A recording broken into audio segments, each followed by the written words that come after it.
Chapter 1859. What are you talking about? You mother***er, are you a scholar again? Cheng Yaojin glared and slapped Ma Zhou's face.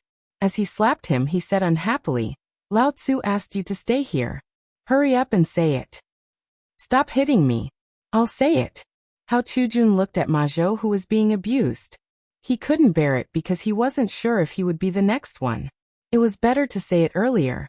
However, he couldn't say everything. He decided to leave out half of it. You want to say it? Cheng Yaojin glanced at Hao Chujun and was delighted. Then he looked at Ma Zhou and put down his half-swollen face. See, you should have said it earlier.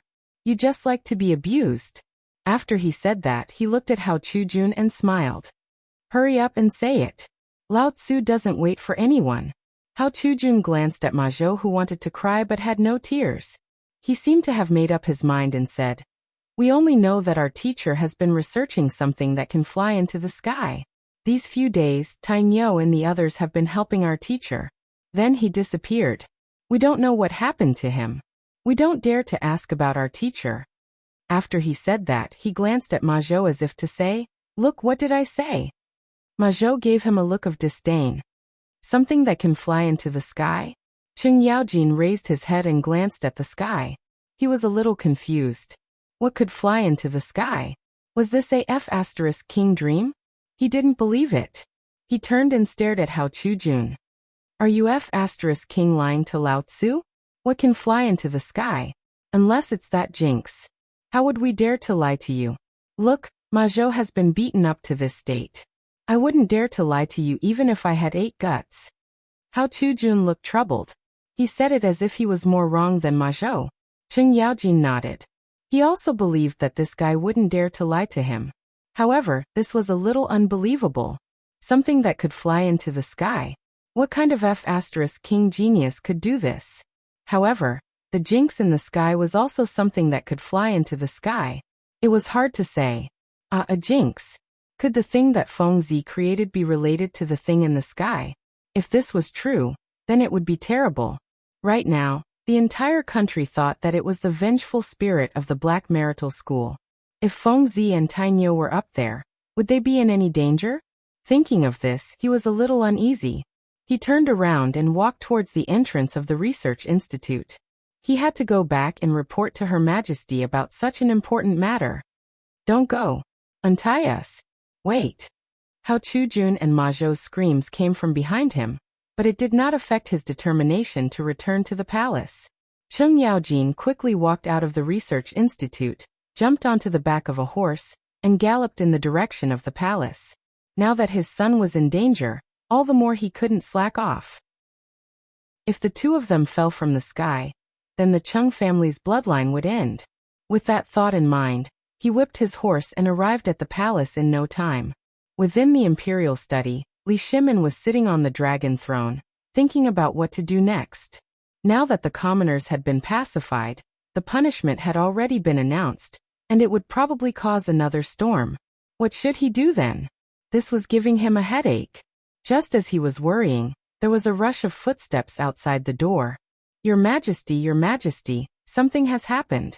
Cheng Yaojin began to shout as soon as he stepped into the imperial study. What happened? Li Shimin slowly raised his head, looking listless. For him, there was nothing worse now. After all, he had already prepared to announce his punishment. Could there be anything worse than this? The thing in the sky was made by Feng Zi. Cheng Yaojin quickly stepped forward with a face full of impatience. What? Li Shimin suddenly stood up and widened his eyes. What did you just say? Say it again? Your Majesty, the thing in the sky was made by Feng Zi. He is now in the sky, and even my son is there. Cheng Yaojin looked embarrassed and said in a wrong tone. What the hell is going on? Li Shimin frowned, his hands trembling. How did you know? He still found it hard to believe because he didn't dare to believe that people could go up to the sky, and more than one person. He also didn't know why Feng Zi made this thing. Your Majesty, I heard it from his disciple. It is all true. Cheng Yaojin had a long face, as if something had happened to his son. He had always treated his son like a treasure, and now that something like this had happened, he was actually more anxious than anyone else. How could this be? What does Fengzi want to do? Li Shimin seemed to have lost all his strength as he sat on the dragon throne. He had always thought that the thing in the sky was the vengeful spirit of the Xuanwu Gate. But now he was being told that it was man-made? He really couldn't accept it. Moreover, the punishment had been announced, the Water and Land Assembly, and the sacrificial ceremony had already begun. To say this now was simply a blow. These things had already begun to be prepared, and it was impossible to take them back. If he had known about this earlier, he might have had a chance to salvage everything. Now there was no chance at all. Chapter 1860.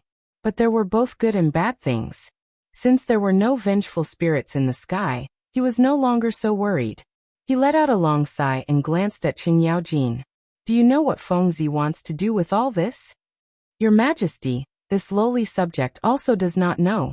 I only heard from his disciple that he wants to do some research. Qing Yaojin spread out his hands. He was also very helpless.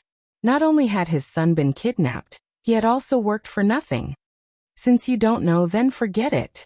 Li Shimin helplessly replied. Then he seemed to think of something and hurriedly said, immediately send someone to find Yu Qigong and see where Fengzi is preparing to go. Also, inform Li Jing and have him lead an army to investigate. Yes, Your Majesty. Qing Yaojin nodded and walked out the door. He needed to find Fengzi's tracks as quickly as possible.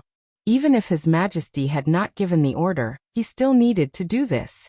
This was both for Fengzi and for his son.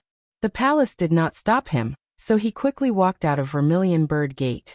Leaping onto his horse, he charged toward the Duke of Yi estate. Out of the way. Everyone in front, out of the way. Qing Yaojin waved the whip in his hand as he constantly shouted. When the people on the street saw the large horse charging over, they hurriedly got out of the way. They were all commoners, so they did not dare to bump into the horse of an official. A few moments later, Qing Yaojin arrived at the Duke of Yi estate. Leaping off his horse, he walked toward the estate. The guards at the gate basically all recognized him, and did not dare to stop him. Qing Yaojin arrived at the empty hall and began to shout, Big old black, big old black. Who is it? Who dares to curse Lao Tzu? Yu Qigong walked out of the side hall, his eyes wide open. When he saw that it was Qing Yaojin, his eyes widened even more. Old Qing, is your King skin itching for a beating? Instead of staying at home, you've come to my place to make a fuss. Are you seeking death? Big old black, I don't have time to joke with you. Qing Yaojin hurriedly stepped forward and said with a serious face, the thing in the sky was made by Fengzi. Now His Majesty wants us to find him. Hurry up and bring the troops and horses with me. With that, he grabbed Yu Qigong and was about to pull him out of the door. Wait a moment. Yu Qigong shook off Qing Yaojin and asked in surprise. What did you just say? That thing in the sky was made by Fengzi? Are you King still asleep? He found it hard to believe that humans could ascend to the heavens. Wasn't he just bragging? Moreover, this old man often made all kinds of jokes with him. 9 out of 10 of his words could not be trusted. Lao Tzu didn't lie to you. Qing Yaojin pulled a long face and said with a serious face, Big old black, Lao Tzu knows that you don't want to believe it, but this is the truth. His Majesty has already ordered us to find Fengzi with Li Jing. Yu Qigong looked at Qing Yaojin's expression. It didn't seem to be fake, but he still had doubts in his heart. Humans ascended to the heavens?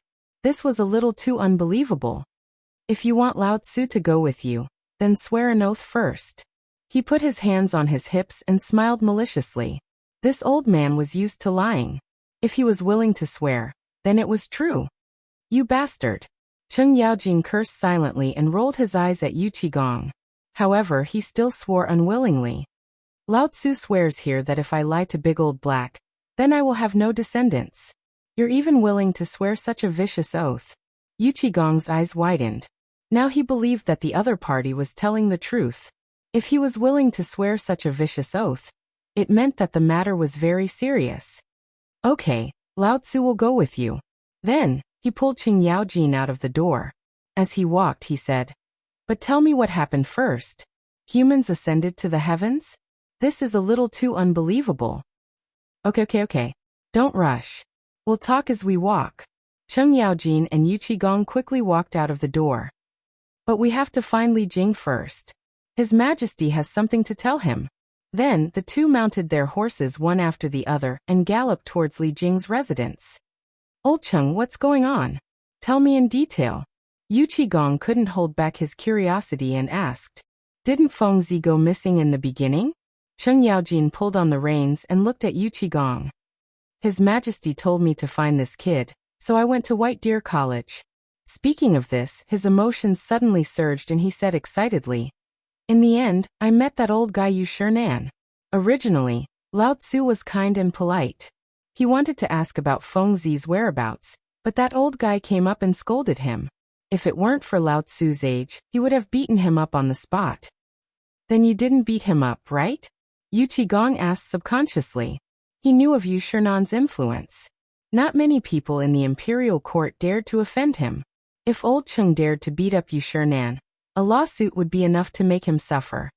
Is Lao Tzu that kind of person? Cheng Yaojin pursed his lips, clearly unconvinced. He thought to himself, how could I, old Cheng, do something like digging my own grave? However, his mouth was still unforgiving. Although that old guy said a few words to Lao Tzu, I'm not the kind of person who would casually beat people up. Chapter 1861. Yu Qigong's mouth twitched as if to say, aren't you the kind of person who beats people up? How many people have you beaten up? However, he didn't want to argue with him, so he continued to ask, what happened after that? How did Feng Zi get into the sky? After that, Cheng Yaojin glanced in the direction of Shao Mountain, and a smug look flashed across his eyes. I met a student from the academy, and he told me that Feng Zi went to the research institute. Lao Tzu went all the way to the research institute to take a look. Guess what? What? You saw Feng Zi fly into the sky? Yu Qigong widened his eyes and looked at Cheng Yaojin curiously. That's not it. Cheng Yaojin smiled awkwardly, but he quickly covered it up and smiled. Lao Tzu saw Feng Zi's two students fiddling with the things in the sky. Damn! Lao Tzu thought you were going to say something. Yu Qigong waved his hand disdainfully. He thought there would be some good news, but this guy was talking nonsense. Why are you in such a hurry? Let's listen to Lao Tzu first. Cheng Yaojin rolled his eyes at Yu Qigong and said angrily. At first, those two students didn't want to say where Feng Zi went. Lao Tzu saw that they were acting weird, so he taught them a lesson. Only then did those two guys say that Feng Zi was researching flying things. How was it? Lao Tzu did well, right? He raised his eyebrows and looked proud, as if to say, look at how good Lao Tzu is. However, Yu Qigong ignored all of this and sneered. How was it? How embarrassing. You beat up two weak students, and you still have the nerve to show off in front of Lao Tzu? Lao Tzu was trying to find out where Feng Zi was. Cheng Yaojin widened his eyes and looked unconvinced. Lao Tzu's Tainyo and Feng Zi disappeared together. How can Lao Tzu not be worried? Iron Bull is gone too. Yu Qigong frowned as a bad premonition struck him. Yeah, it's not just Tainyo. There's also Zhang Sun Wuji's kid and Old Man Du's kid. Cheng Yaojin added. So many people have disappeared? Yu Qigong muttered to himself. He didn't expect so many people to disappear. It seemed like things weren't as simple as they seemed. With that, he whipped his horse and galloped forward. A hurried voice came from the original spot. Old Cheng, run faster. Wait for me, Big Blackie. Cheng Yaojin urged the horse's belly and hurriedly followed. The two of them dashed through the streets and soon arrived at Li Jing's residence. Yu Qigong dismounted from his horse and rushed straight into the mansion. Behind him he could hear Cheng Yaojin's shouts. Big Blackie, wait for Lao Tzu. However, Yu Qigong acted as if he didn't hear him. He walked wholeheartedly towards Li Jing's residence. As soon as he entered he began to shout, Medicine Master Li, where did he die? Just as he finished speaking, Cheng Yaojin stumbled in, panting. Big Blackie, don't you know how to King wait for Lao Tzu? Why should I wait for you? Yu Qigong rolled his eyes at Cheng Yaojin and said in a bad mood. Look at you. All you do is drink all day. You ride a horse like a woman who just gave birth. You're so weak. Lao Tzu. Cheng Yaojin was unconvinced. Just as he was about to scold him, a figure walked over. Upon closer inspection, he saw that it was Li Jing. He had no choice but to suppress his anger. He threw Yu Qigong aside and walked towards Li Jing. "Medicine Master, we've been looking for you for a long time. Come with us. There's something important." With that, he grabbed Li Jing's right hand and prepared to leave. Thinking of this, Li Jing threw him aside and said unhappily, "If you have something to say, say it. Don't drag me around." He didn't have a good impression of the two in front of him. They were both big and burly. The moment they came in, they shouted. If they weren't officials of the same court, he would have thrown them out. Hee. Cheng Yaojin smiled awkwardly. He wanted to get angry, but when he thought of His Majesty's decree, he suppressed his anger. He rubbed his wrist and said, "Medicine Master, His Majesty just ordered you to track Feng Zi. That's why we came to find you. We'll move together." "Why track Feng Zi? Isn't he at White Deer College?" Li Jing didn't doubt Cheng Yaojin's words. He knew that although Cheng Yaojin was bold, he wouldn't dare to fake an imperial decree. However, he didn't understand. Why track Zhang Feng? Was His Majesty going to put Zhang Feng under house arrest? Was that why he wanted him to track him? You still don't know, right? Feng Zi is missing. Cheng Yaojin looked at Li Jing. He thought that Li Jing knew, but it seemed like that wasn't the case. What? Feng Zi is missing? Li Jing was shocked. He grabbed Cheng Yaojin and asked anxiously, "What is going on?" "Don't be anxious. Listen to me first." Cheng Yaojin pushed Li Jing's right hand away and said solemnly, "I just received the news today. His Majesty told me that Feng Zi was missing. Later on, I went to look for him and found out that the thing in the sky was created by Feng Zi. Later on, His Majesty asked you and Big Black to track down Feng Zi's traces, which is the thing in the sky. You're saying that the thing in the sky was created by Feng Zi?" Chapter 1862. Lord Li Jing's eyes widened in disbelief. "That's right, and he's already in the sky." Cheng Yaojin nodded and looked at the sky. "Even my iron bull has gone up. Why are you only telling me such an important thing now?" Lord Li Jing frowned, clearly unhappy. With that, he glanced at the sky and turned to walk out of the residence. "Let's go. Follow me to the barracks to gather the troops." "Oh, I'm coming." Cheng Yaojin pulled Yu Qigong and quickly followed. The three of them hurriedly walked out of the door and rode their horses to the barracks. Since they were tracking that thing in the sky, the more people there were, the better. With one more person, they would have one more pair of eyes and one more strength. The three generals who led troops to war knew this very well. After rushing all the way, the three of them finally arrived at the barracks. They hurriedly gathered 20,000 troops and left the barracks. "Yaojin, in my opinion, we should split up." Lord Li Jing glanced at the blurry hot air balloon in the sky and said solemnly.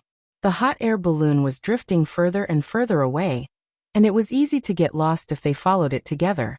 The best way was to split up.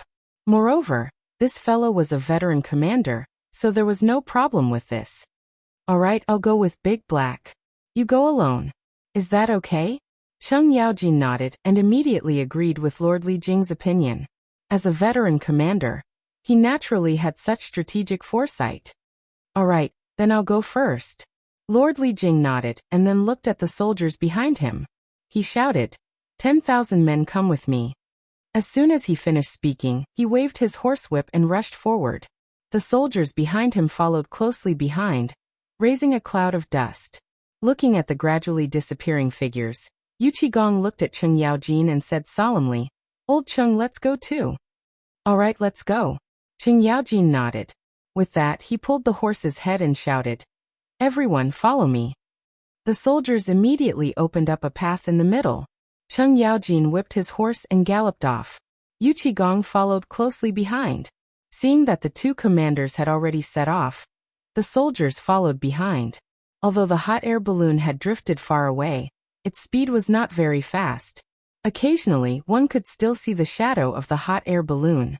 Looking at the image, Cheng Yaojin and Yu Qigong led their troops and charged towards the hot air balloon. They did not dare to be negligent. This was not only because of His Majesty's imperial edict, but also because of some personal reasons. Both of them were on good terms with Zhang Feng, especially Yu Qigong. His cousin even had some sort of entanglement with Zhang Feng. If something happened to Zhang Feng in the sky, what would happen to his cousin? On the other hand, Cheng Yaojin was just as worried as Yu Qigong. This was because his son was currently in the sky with Zhang Feng. If his son was in any danger, what would happen to the Cheng family? Wouldn't that be the end of their line? Thinking of this, he felt as if a needle had pierced his heart. It was an abnormal feeling. Everyone, speed up. Cheng Yaojin glanced back and shouted. With that, he waved his horse whip and sped up. Old Cheng, wait for me. Yu Qigong was not to be outdone. He waved his horse whip and followed. He naturally knew that old Cheng was worried about his son, so he did not dissuade him. Instead, he directly followed. The two of them hurried on without stopping. Dust rose behind them, and the sound of the soldiers' footsteps could be heard behind them. After running for an unknown period of time, they finally saw the shadow of the hot air balloon. Whoosh! Yu Qigong reined in his horse and glanced at the hot air balloon in the sky. Then he looked at the guard beside him and said, "Bring me the map." Big Black, why aren't you continuing to chase? Cheng Yaojin also stopped and looked at Yu Qigong beside him. He was a little puzzled. After all, they had just seen a shadow and it was still far away. Why was this guy still stopping here? Wait a minute. We've been running for so long. Even if the people aren't tired, the horses still need to rest. Yu Qigong looked at Cheng Yaojin with a serious expression. After that, he did not wait for the other party to reply. He took the map from the guard and looked at it seriously. A moment later, he frowned and handed the map in his hand to Cheng Yaojin. Old Cheng, look. We've left Chang'an. Left Chang'an? Cheng Yaojin took the map with a puzzled expression and glanced at it roughly.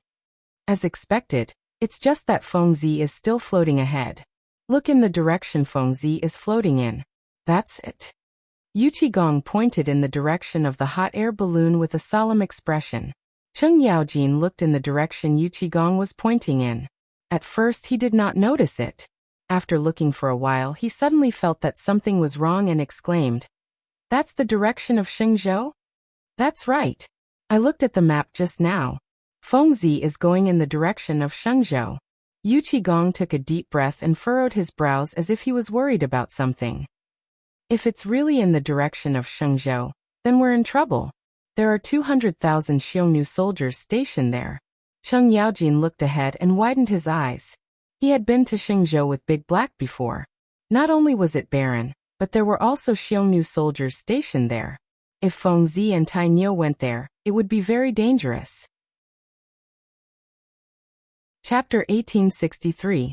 Thinking of this, he couldn't wait any longer. He said impatiently, "We can't rest anymore. We have to go to Shenzhou immediately and save them." With that, he prepared to whip his horse and gallop in the direction of Shenzhou. Unexpectedly, Yu Qigong pulled him back. "Big Old Black, what the hell are you doing? Lao Tzu is going to save Tai Niu." Cheng Yaojin turned to look at Yu Qigong, the veins on his forehead bulging. This matter must be reported to His Majesty. After all, His Majesty has given a decree before. Yu Qigong didn't get angry. Instead, he spoke unhurriedly because he knew how old Cheng felt. His son was missing. Now that he had finally received some news, how could he not be anxious? However, he couldn't be impulsive at this time. Cheng Yaojin panted heavily, trying to suppress the anger in his heart. However, on second thought, Big Old Black was right. This was His Majesty's decree. Now that he had received the news, he had to report it. After a pause he said, "All right then. Quickly send someone back to the palace to report to His Majesty. Don't waste Lao Tzu's time." Yu Qigong nodded. He glanced at the guard leading the horse and said, "Lutian, give me the reins. Then pick a horse from behind. Take my token and enter the palace to meet His Majesty. Tell His Majesty everything that has happened here without leaving out a single word." After he finished speaking, he took out a military order from his waist and tossed it to Lutian. This military order was a symbol of status. As long as one had this military order, they could enter the palace at will and would not be stopped. It was the most suitable thing for a messenger. "Yes, General." Lutian cupped his hands and handed the reins to Yu Qigong. Then he turned and walked away. Seeing that everything had been settled, Cheng Yaojin hurriedly said, "Can we go now?" He was already very anxious. He knew that if he went a moment later, his son would be in more danger. He didn't dare to take such a risk. Let's go. Yuqigong nodded. He waved the horsewhip in his hand and galloped forward. Cheng Yaojin also hurriedly followed, galloping in the mountain road. At the side, Lu Tian also obtained a horse. He immediately turned it around and galloped in the direction of Chang'an. He was only a guard, so he did not know much about these matters. However, he could tell the severity of the situation from the general's expression. Therefore, he did not dare to be negligent. With a wave of his whip, he left in a cloud of dust. In less than a moment he arrived at Chang'an city. As soon as he entered the city, waves of wailing could be heard incessantly. It was as ear-piercing as the screams of vengeful spirits in hell. Soon the tragic scenes of Chang'an city appeared in front of his eyes. People covered in blood were sitting everywhere on the streets. There were women, children, and even old people. They sat on the steps and kept murmuring something. When he got closer to listen, he found that they were all about vengeful spirits, evil spirits, and so on. There were also many soldiers patrolling the streets. They carried stretchers and carried the injured to the side. The doctors saw this and immediately went forward to treat them. Although Lu Tian sympathized with all this, he knew that he had a more important mission. He chose to turn a blind eye to it, and ran toward the city gate. The gate of Chang'an city was not very far away. Lu Tian arrived in a few breaths. However, at this time the gate of Chang'an city was closed. The gate was full of guards, each of them holding a spear and looking serious.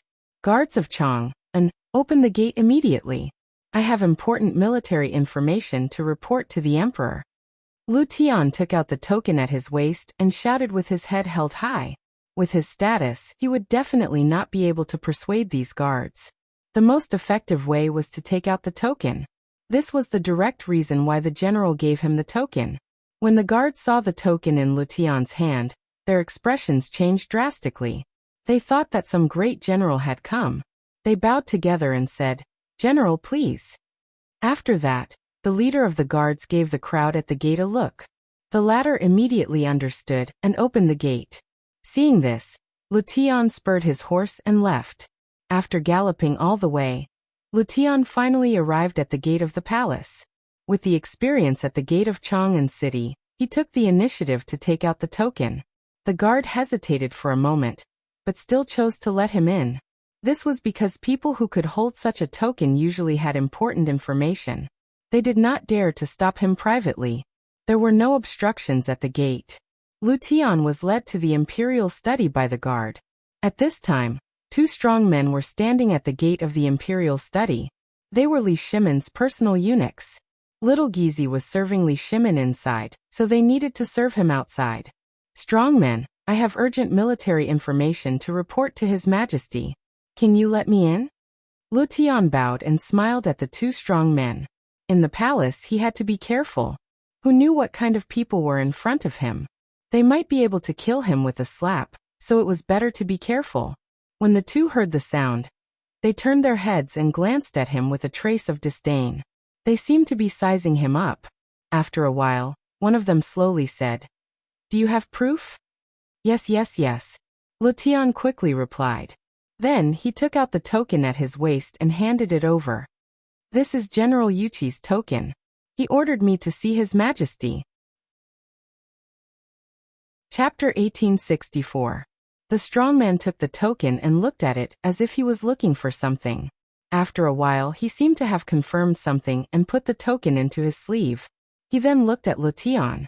However, the disdain in his eyes lessened. "Wait here. I'll report to His Majesty." With that, the strong man turned and walked towards the imperial study, without waiting for Lu Tian's reply. In less than half an hour, the strong man walked out again. He glanced at Lu Tian and said calmly, "Go in. Be careful not to say anything." "Thank you, strong man." Lu Tian cupped his hands and walked towards the imperial study. As soon as he entered, he felt an oppressive atmosphere that made it hard for him to breathe. At this moment, a hoarse duck's voice was heard. "Halt! Why don't you bow when you see His Majesty?" Lu Tian was startled and subconsciously looked up. He saw a man in a dragon robe sitting on the dragon throne. However, this person did not look too good, as if he had not slept for a few days. He shook his head and threw away the distracting thoughts in his mind. When he realized that the person in front of him was His Majesty, he quickly bowed. "Greetings, Your Majesty. General Yuchi ordered me to report the military situation. Please forgive me for my rudeness." Lu Tian lowered his head tightly and said in a trembling voice. He did not bow immediately, which was a little rude. However, Li Shimin was not in the mood to care about this. He slowly raised his head and said tiredly, "What military situation did Yuchi Gong ask you to report?" Hearing that His Majesty did not care about his rudeness, Lu Tian was delighted and blurted out, "Your Majesty, General Yuchi and General Cheng followed Your Majesty's imperial edict to track that thing in the sky. They have been rushing all the way and have already left Chang'an. General Yuchi has a premonition that the thing in the sky is heading towards Shenzhou." "What?" Li Shimin stood up from the dragon throne and widened his eyes. "What did you just say? Say it again? Your Majesty, please forgive me." Lu Tian suddenly knelt on the ground. His face was a little pale. He did not know why His Majesty suddenly became angry, nor did he know that he had said something wrong to make His Majesty so angry. If he really angered His Majesty, he would not be able to leave the imperial study today. He was very worried. "I asked you to say it again. Did you not hear me?" Li Shimin's eyes were bloodshot, and he looked a little ferocious. "Yes, Your Majesty." Lu Tian's legs trembled incessantly. His forehead was already dripping with cold sweat. He crawled on the ground tightly, not daring to raise his head at all. "General Yuchi has a premonition that the thing in the sky is going to float in the direction of Shang province. General also said that there are 200,000 Xiongnu soldiers stationed in Shang province. General is currently leading the troops in the direction of Shang province." The direction of Shenzhou. Li Shimin put his hands on the table, his face pale. If Feng Zi and the others went to Shenzhou and fell into the hands of the Xiongnu people, they would definitely die. Thinking of this, he quickly said, "Go back and tell Yuchi Gong to protect Zhang Feng at all costs, even if it means starting a war with the Xiongnu people. Go quickly." After saying that, he covered his chest with his hand as if something was blocking his throat. Cough cough. "Your Majesty, Your Majesty." Little Gizi quickly went forward and supported Li Shimin. He patted his chest and asked with concern, "Your Majesty, are you okay?" Cough cough. Li Shimin coughed violently again. After a while he seemed to have recovered a little. He waved his hand. "I'm fine." After saying that, he glanced at Lu Tian, who was kneeling on the ground. "Let this guy go quickly. Did you hear that? His Majesty wants you to go back and tell Yuchi Gong." Little Gizi supported Li Shimin with one hand and scolded Lu Tian. "Oh." Lu Tian suddenly realized that he had been frightened by His Majesty and lost his mind for a moment. Now that he had recovered, he quickly said, "I'll go back and report immediately." After saying that, he quickly got up and turned to walk out of the imperial study. At the same time, on the hot air balloon, Zhang Feng and the others were huddled together, as if they were hugging each other for warmth. They hugged each other tightly, their lips pale, and even their eyelashes were stained with the moisture in the air. It seemed that they were quite cold. White clouds floated past their eyes, but they were not in the mood to enjoy the scenery. After an unknown period of time, Zhang Feng started to tremble from the cold. He subconsciously touched the blanket that was originally covering him, but found that it was gone. He could only open his half-closed eyes and glance to the side, only to see that the blanket had run to the three guys. This angered him. Damn it, he was still cold, and they actually dared to take the blanket away. The more he thought about it, the angrier he became. He could not help but curse. "Damn it, you idiots, hurry up and wake up Lao Tzu." After a round of scolding, no one moved at all. This angered Zhang Feng and he kicked them. "Idiot, wake up. Don't King pretend to be dead." Violence was indeed the most direct way to solve problems. Under Zhang Feng's torture, everyone woke up one after another. The first to wake up was Cheng Chimo. He rubbed his sleepy eyes and was somewhat puzzled. "Fengzi, I dreamed that someone kicked me. What do you think is going on?" Chapter 1865. Yeah, I dreamt of it too. Not only did he kick me, But he also kept scolding me. Zhang Sun patted his butt. He also felt it deeply. Du Go spread his hands, indicating that he didn't know. He wanted to get rid of the suspicion first. Besides, he was also kicked. It was Lao Tzu who kicked me just now. Zhang Feng put his hands on his hips and glared at the crowd. Mother ***, you idiots. Lao Tzu said he was going to sleep for a while. Where did the blanket that covered his body go? Are you trying to rebel? Recently, the hot air balloon in the academy had caused him to not have a good night's sleep. Now that he finally had some time, he wanted to sleep for a while, and let these guys look after the hot air balloon. They readily agreed, so he didn't care. However, when he woke up, not only were these guys lying beside him, he didn't even know where the hot air balloon had drifted to. How could he not be angry? These fellows were simply incapable of accomplishing anything but good at spoiling things. Blanket. Du Go subconsciously looked at the blanket on his body and scratched his head awkwardly. Fengzi, we saw that you were too hot just now, so we borrowed it to cover you. Don't be angry. Borrowed? Zhang Feng opened his mouth wide in disbelief. He instantly had a new understanding of these guys. He fell asleep and took his things. This was called borrowing. Hearing these words, he was instantly furious. He pointed at the three's noses and scolded. Are you mother *** shameless? Is this called borrowing? This is called stealing. Lao Tzu was sleeping well, but you took away Lao Tzu's blanket. Now you're in the right. Do you believe that Lao Tzu will immediately deflate the hot air balloon? Will he drop all of you to death? As he spoke, he held the iron wire and took out a lighter from his waist. He really did look like he was going to deflate the air. This scared the three of them. They quickly grabbed Zhang Feng's thighs and begged, Fengzi, don't be impulsive. If you let go, we'll all go see the king of hell. Yeah, Fengzi, isn't it just a blanket? When we get back, I'll compensate you with 10, no 100. I'll give you as many as you want. How about that?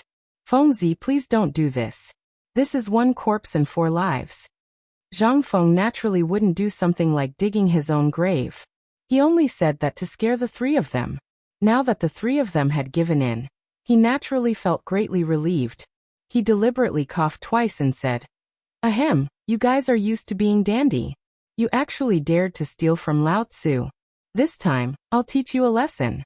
If you do it again, Lao Tzu will kill you. Definitely not. Fengzi, don't worry. If it happens again, we'll jump down ourselves. Yeah, I won't. The three of them kept nodding and bowing, as obedient as they could be. Seeing this, Zhang Feng proudly glanced at everyone before putting away the fire starter in his hand with satisfaction. You even gave me a blanket. Are you trying to freeze me to death? He glared at Du Go, his gaze not leaving the blanket in the other's hand. Here, here, here.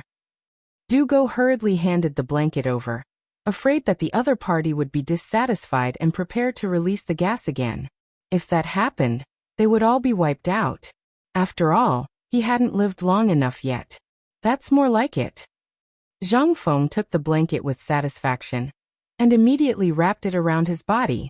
Instantly, he felt a wave of warmth. However, Chingchumo and the other two felt uncomfortable.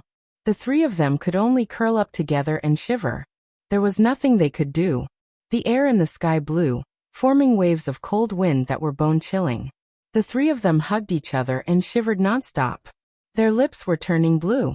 Just like this, after the time it took for a stick of incense to burn, Zhang Sun, who was outside, couldn't stand it anymore.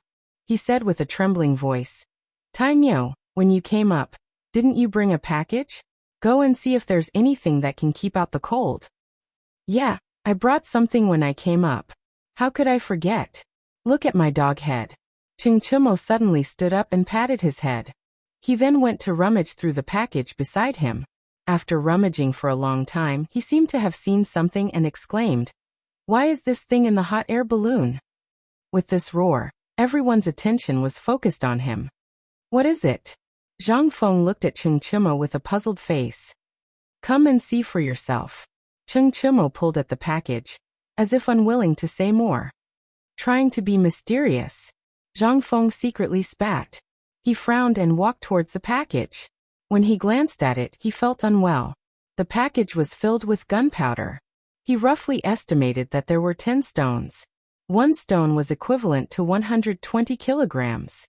That would be 1,200 kilograms of gunpowder. He subconsciously exclaimed, "Gunpowder? Why is there so much gunpowder in the package?" He remembered that when he went up the hot air balloon, he didn't bring any gunpowder. Why was there this thing now? If it was other things, it would be fine. However, gunpowder was very dangerous, especially in the sky. If there was any danger, there would be no way out. Moreover, there was a lot of gunpowder. If they weren't careful, everyone could be smashed to pieces. "I don't know either." Chung Chumo pulled a long face, expressing his innocence. Of course, he knew the pros and cons of this, but if it wasn't him, he would definitely not admit it. Chapter 1866. You don't know? Zhang Feng frowned, then looked at Zhang Sunchong and Du Go. If Cheng Tini really didn't know, then it was these two guys who did it.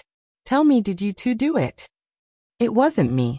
Zhang Sunchong's face changed and he quickly waved his hand to get rid of suspicion. "When we got on the hot air balloon, we followed your instructions and moved some things up. How would we dare to move this thing that could kill us?" "Moved some things." Zhang Feng held his chin and began to recall what happened before they got on the hot air balloon. He did ask these guys to move some sandbags to stabilize the hot air balloon, but he didn't ask them to move gunpowder. With these guys' courage, they shouldn't dare to do such a thing privately. After all, this wasn't a joke. Could it be that they accidentally moved it up? He kind of believed this because these people didn't have the courage to joke with their lives. Fortunately, he didn't smoke because he was afraid of hydrogen. Otherwise, he wouldn't know where he became fertilizer. Forget it, forget it. Since we've already moved it up, let's not bother about this." Zhang Feng waved his hand, indicating that he was letting them go. Just as he was about to turn around, he suddenly remembered something. He glanced at everyone and said with a serious face, "Now that the gunpowder is on the hot air balloon, you can't play with fire or smoke. Just in case, let me take care of the matches." After saying that, he reached out and asked for the matches from everyone. Everyone didn't hesitate and handed the matches to Zhang Feng. After all, they all knew the power of the gunpowder. If it was ignited, it would be a total annihilation.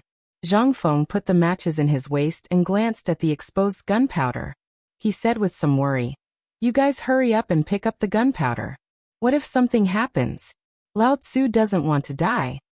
Hearing this, the three of them didn't dare to delay.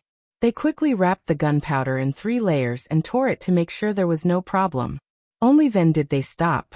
Zhang Feng nodded with satisfaction, then glanced down and looked back at everyone. "Do you guys know where we are?" The 3 of them were puzzled. Weren't they in Chang? And just now? "You don't recognize me now?" They hurriedly glanced down and looked at the high mountains and hills below. Almost in unison they said, "This is Shang province." Their fathers were all high-ranking officials in the imperial court. Naturally, they were very familiar with the customs of the Tang dynasty. Even if they were on a hot air balloon, they could still distinguish the regions. Shang Prefecture? Zhang Feng frowned. He had a bad premonition. "How did we end up in Shenzhou?" "I don't know either." Cheng Chimo's expression was somewhat unsightly.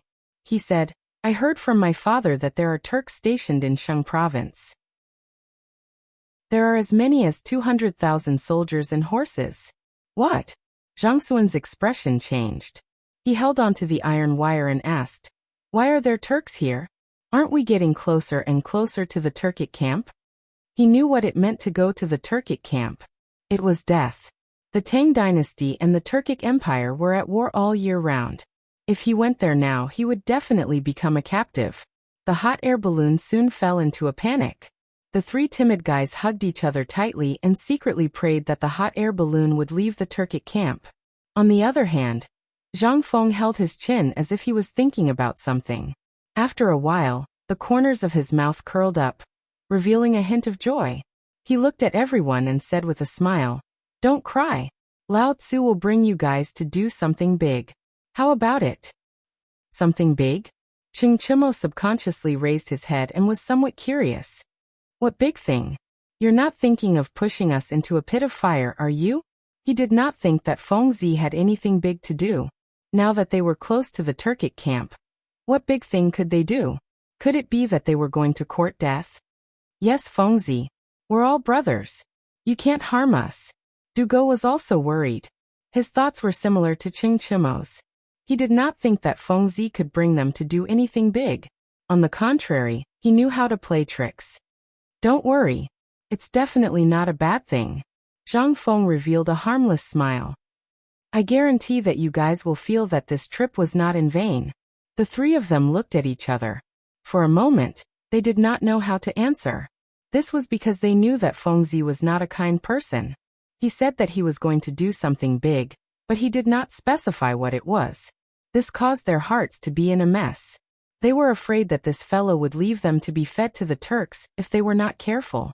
No, they had to ask more clearly. Fengzi, what big thing are you bringing us to do? Can you be a little clearer? Cheng Chimo looked curiously at Zhang Feng. As he spoke, he held tightly onto Zhang Sun, afraid that Zhang Feng would have some improper thoughts about him. That's right, Fengzi. You should have told us earlier so that we would have been prepared. Dugo could not help but interject. His body was trembling, but it was unknown whether it was from the cold or from fear. What's with all this nonsense? Zhang Feng waved his hand impatiently. You guys are used to being wastrels. When you hear that you're going to do something big, you're actually so scared. Lao Tzu originally wanted to do something big this time, to wash away your bad reputation. Since you guys are so scared, then don't go. Lao Tzu will go alone. When he comes back, don't drool. Chapter 1867. With that, he crossed his arms, leaving his back to the crowd. He seemed to be unable to restrain his anger, but in fact he was already overjoyed. He had said those words to provoke these guys. In his heart he really hoped that they would do it together. After all, he might not be able to do it alone. Sure enough, Chingchimo couldn't stand it anymore. He suddenly stood up, as if he couldn't feel the cold anymore. Fengzi, I'll do it with you.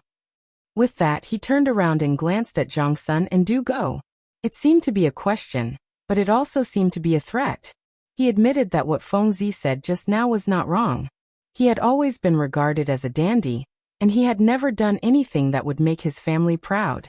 Now that Fengzi said that he was going to do something big, and it didn't seem like he was lying, then he would do it. However, just in case, he had to drag these two guys along. The two of them were startled and hesitated.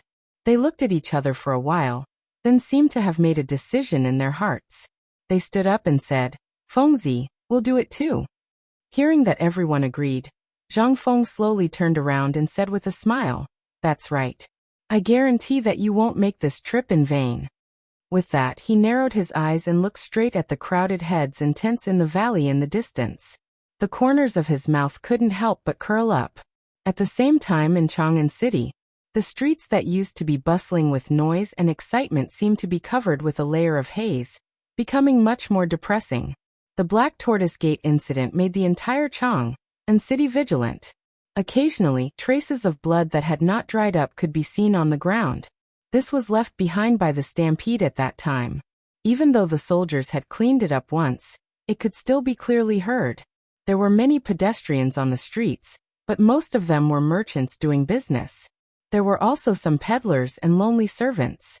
However, they were different from usual. They could no longer hear the shouts. They seemed to have lost their strength and were listless. In fact, they did not want to come out, but their families had to spend money. There was also a crying baby waiting to be fed. All of this forced them to come out and seek a way to survive. They traveled in groups of 3 or 5. Usually, this kind of situation would not be seen at all. After all, everyone was selling similar things. When the customers saw that there were still people to choose from, naturally, it would be survival of the fittest. There were even some who would bargain. However, it was a little different these days. The storm had not completely passed yet. Traveling together was the best way. It was also a kind of self-protection. There was no other way. In order to survive, they had to do this. After walking for a long time, the group of people was probably tired. Among the crowd, Huzi proposed to take a break.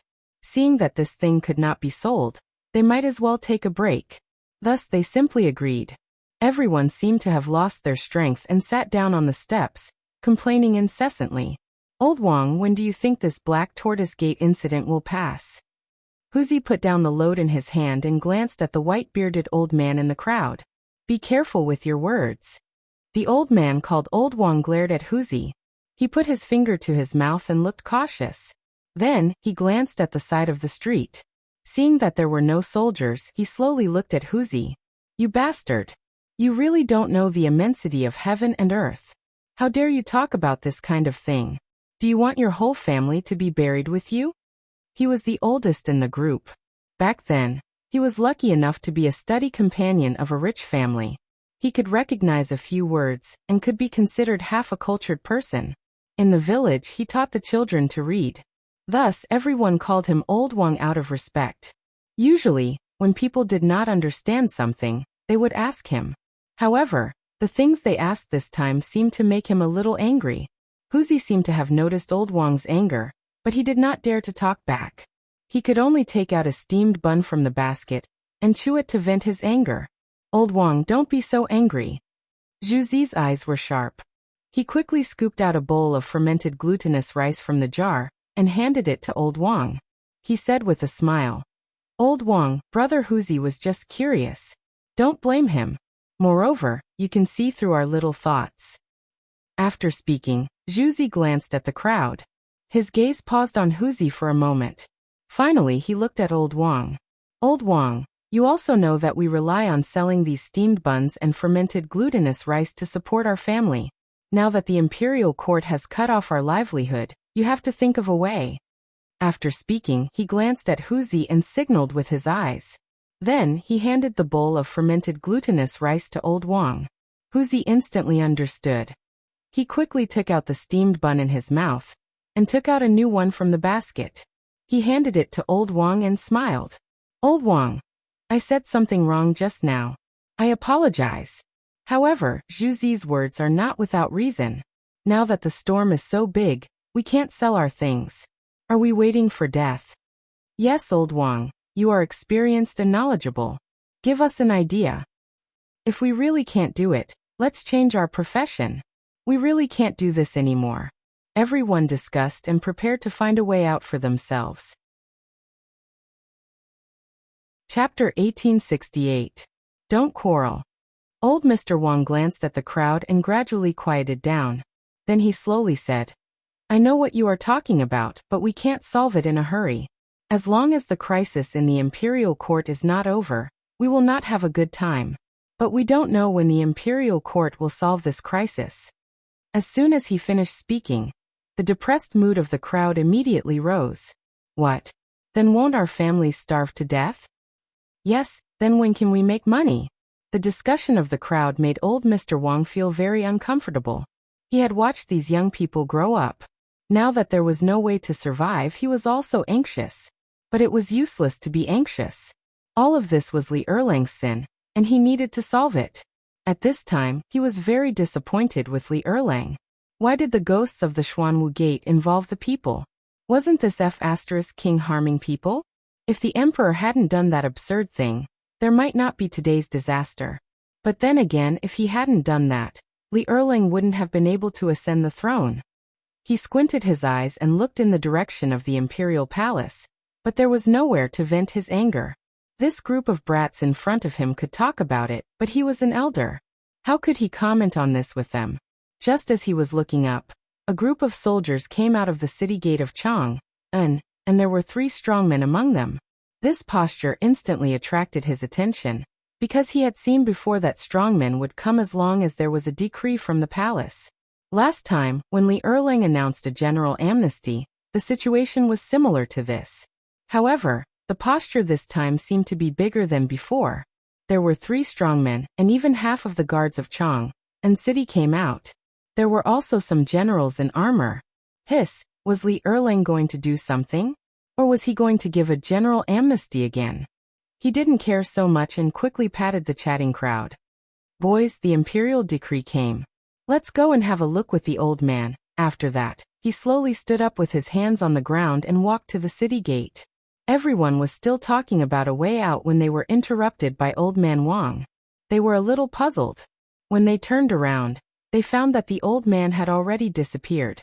They hurriedly carried their burdens and chased after him. On the other side, the gate of Chang'an city was slowly opened. Su Lian led 2 groups of people out of the city, followed by 2 groups of imperial guards. In the middle stood 3 strong men. The one in the middle was holding something that looked like an imperial edict. However, upon closer inspection, it was very different from an imperial edict. His face was serious, as if the thing in his hand was extremely precious. The group quickly arrived at the place where the notice was posted at the city gate. Si Lian waved his hand, and the guards immediately formed a circle and isolated the area within a radius of 20 meters, leaving only the notice wall in the middle. At this moment, Old Wang led Huzi and the others to the periphery. However, they were not the only ones. There were many merchants who also noticed this phenomenon. They put down their business and rushed over. They stretched their heads and looked at the guards curiously. "Elder, what do you think they are doing?" A kid came out and pointed at the guard. "This." Old Wang frowned and stroked his white beard. "It should be an imperial edict from the palace." This was just his guess. As for the specifics, he would have to see it. Everyone looked up and scrambled to look at the guard. They were very impatient. Everyone wanted to watch a show, and no one was an exception. Looking at the anxious crowd, Su Lian took half a step forward and bowed to the strong man behind him. "Strong man, can we post it now?" The strong man in the middle did not answer. Instead, he glanced at the 2 people beside him and nodded slightly. Then he handed the thing in his hand to Su Lian and said in a sharp voice, "Be careful." Su Lian took it and handed it to Sangfeng. "Sangfeng, post the edict on the notice wall, and send 2 soldiers to guard it." "Yes, General." Sangfeng took the edict and picked 2 soldiers at random. Then he walked directly to the notice wall. The notice wall was where the government usually issued announcements. All the edicts would be posted here for the people to read. After posting the edict, Su Lian waved his hand and ordered the soldiers to withdraw. The guards immediately rushed back into the city and closed the city gates. Seeing that the soldiers had left, everyone rushed forward, wanting to see what the decree was about. Old Wang also slowly squeezed his way forward with the help of Huzi. Someone in the crowd shouted, "Crimes have been decreed." Instantly, it caused an uproar. The entire scene was like a stone thrown into a calm lake, causing an uproar. What? Crimes have been decreed? How could His Majesty decree crimes? That's right. Someone like His Majesty has always thought that his merits surpass the 3 sovereigns and his power surpasses the 5 emperors. How could he decree crimes? He must have seen wrongly. Many people did not even believe that Li Shimin would decree crimes. This was because in everyone's impression, Li Shimin was a murderer who killed his brothers. He had long lost his humanity. How could such a person decree crimes? Chapter 1869. They widened their eyes and craned their necks to see what was going on. Even the merchants behind them tried their best to squeeze forward when they heard the news. For a moment, the notice wall was overcrowded, and there was a stampede. "Stop! Don't make a fuss!" The guards guarding the edict shouted. They were afraid of the stampede, so they had to stop it. After the shout, the crowd quieted down a little, but the noise was still incessant. They pushed each other, trying to get closer. With the help of Huzi, Mr. Wang finally found a position close to the front. He glanced at the notice wall, and his eyes suddenly widened. Was it really an edict? How could it be an edict? When he heard the words just now, he didn't believe it. But now he saw that it was true. An edict was made by an emperor who reflected on his own mistakes. How could Li Erlang make such an edict? Was he reflecting on his own mistakes? No, impossible. How could a bastard like him, who killed his brother, issue an edict? The tragedy in Chang'an city was caused by Li Erlang. How could a person like him issue an edict? Mr. Wang instantly felt that his worldview had been turned upside down. Of course, he was not the only one. Anyone who knew what an edict meant felt that they had been hit. They widened their eyes, unwilling to believe that Li Erlang wrote the edict. Because in their eyes, Li Erlang was already an emperor who brought disaster to the country. Without him, how could there be such a tragedy in Chang'an city? Without him, how could their relatives and friends be disabled and die? Without him, how could the ghosts of the Xuanwu Gate come back to take their lives? However, the truth was right in front of them. The edict was right in front of them. Could it be fake? They didn't dare to think about it, so they could only continue to read with a surprised expression. Since the Xuanwu Gate, I have been unable to sleep at night. I know that I am not virtuous. However, I am guilty, but I can't blame 10,000 people. Mr. Wang couldn't help but tremble when he read this. He didn't expect that Li Erlang would dare to talk about the Xuanwu Gate so openly. Didn't he know that the ghosts in the sky were watching? Or, since he had issued an edict, he was not afraid of these. However, in the second half of the sentence, Li Erlang was talking about his own sins. This was Li Erlang really going to repent? Getting rid of the thought in his mind, Old Man Wang continued reading. If I cannot protect my children and grandchildren, Li mean, they will perish. The prosperity of a nation depends on one person. The glory of a nation depends on one person's celebration. If the year is plentiful and the world is at peace, I will remove the calamity from my body and save all nations. That is my wish. I am willing to be unstingy. If I do not give myself to a wasp, I will ask to be stung. As soon as he finished speaking, the crowd started to quarrel again. Your Majesty, are you really counting your sins? His Majesty's crime has been decreed. He speaks very sincerely. Could it be that he is truly repentant? Everyone was bewildered. They couldn't believe that Li Erlang was truly remorseful. However, the letter was written so sincerely that it didn't seem fake at all. How was he going to explain this? Could it be that Li Erlang was using a delaying tactic to temporarily stabilize the hearts of the people? No, that was unlikely. The emperor's reputation was obviously more important than stabilizing the hearts of the people. At least Li Erlang and the royal family thought so. They would not damage the royal family's dignity for such a matter. That meant that Li Erlang was truly repentant. Even the emperor of a country was repentant. It seemed that the people were still very important to Li Erlang. Everyone's eyes kept glancing at the decreed crime and slowly calmed down. They began to recall Li Erlang's merits. Although this guy killed his brother, even if the dethroned crown prince, Li Jianqing, was still alive, he might not have done better than Li Erlang. Think about it. Li Erlang led the army to war, and almost half of the Tang dynasty was conquered by him. Li Jianqing didn't have any outstanding achievements. Instead, he colluded with King Qi. Not only colluded, but the two of them were no match for Li Erlang. What was the use of such an emperor? On the other hand, Li Erlang led the army to quell the chaos of the former Sui dynasty, beheaded the bandits, and bravely dominated the region. After becoming the emperor, he became much more diligent. He never missed a court meeting and reviewed memorials every day. He did not slack off. Not only that, he also appointed talents and was kind and thrifty. There were not many emperors like this in the past. However, they were still complaining here. It was really inappropriate. Everyone lowered their heads. Every time they thought of His Majesty's achievements, they blushed. Since His Majesty has already decreed crime, we should not harp on this matter. After all, His Majesty has also done a lot for the people. Everyone here is a merchant and should have a deep understanding of this. A merchant stood up. He spoke with emotion. In the past, the Sui dynasty was in constant war and business was not good. Now that His Majesty was on the throne, although there was no war, it had reduced a lot. His life was gradually getting better. As soon as this was said, everyone nodded secretly. Most of the people present were merchants and naturally knew the relationship between the two. That's right. Everyone, don't harp on it. Chapter 1870. Old Wang stroked his beard, but soon he frowned again. The crime has been committed, but this matter will not pass so easily. Think about it, the Black Tortoise Gate incident involves the royal family. I'm afraid it won't work if no one can speak up. The retired emperor? A young merchant stepped forward and glanced at the crowd. Only the retired emperor can resolve this matter. I heard that he has reconciled with the emperor. If the retired emperor is willing to speak up, I believe it can be resolved immediately. At the same time, he can shut the mouths of the people and we can do our business smoothly.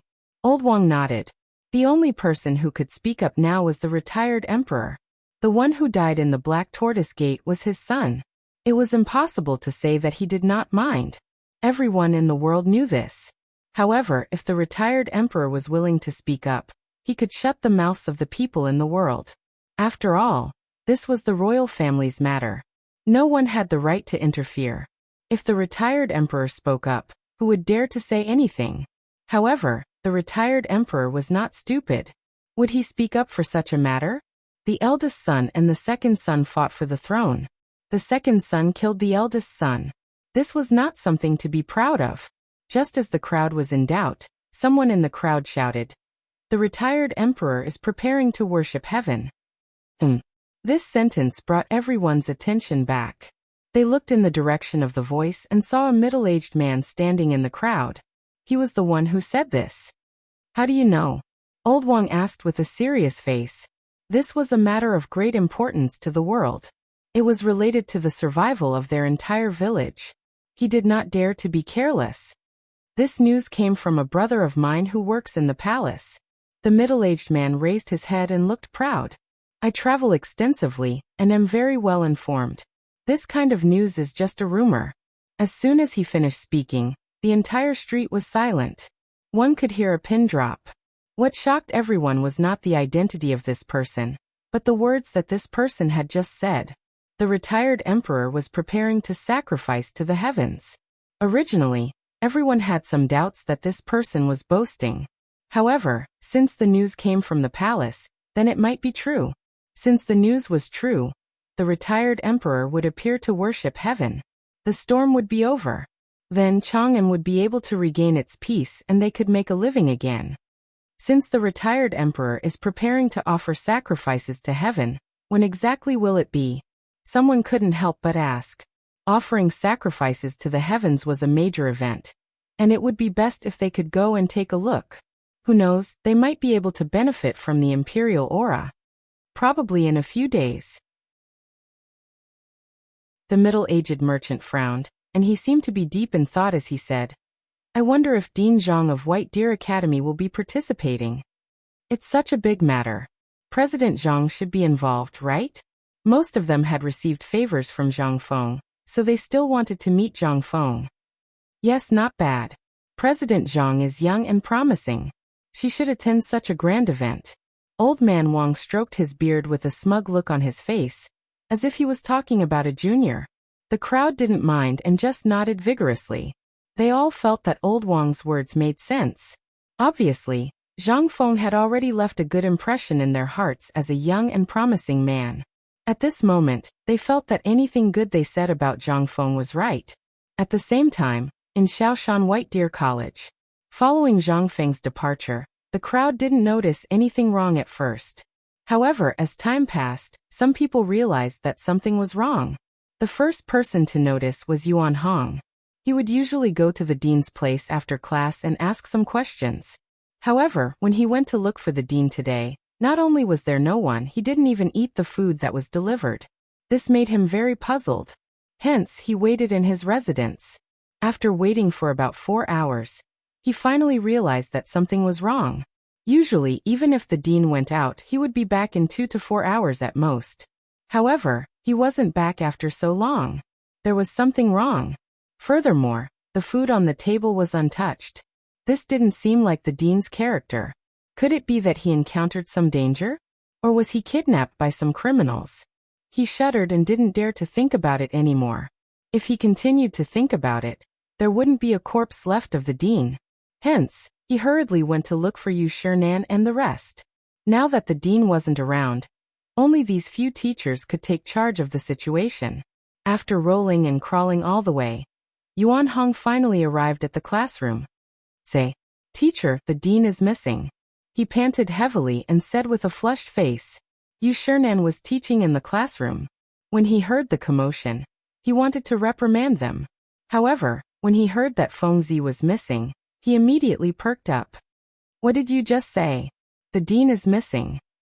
Yuan Hong swallowed his saliva and said with difficulty. Why is Fengzi missing?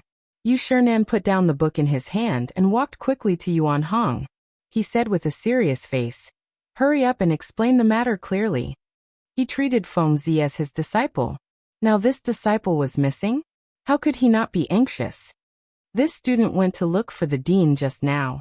However, after waiting for 4 hours, I didn't see the dean.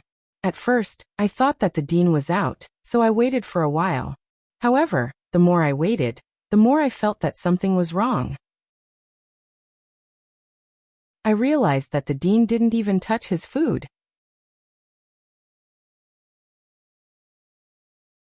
Chapter 1871.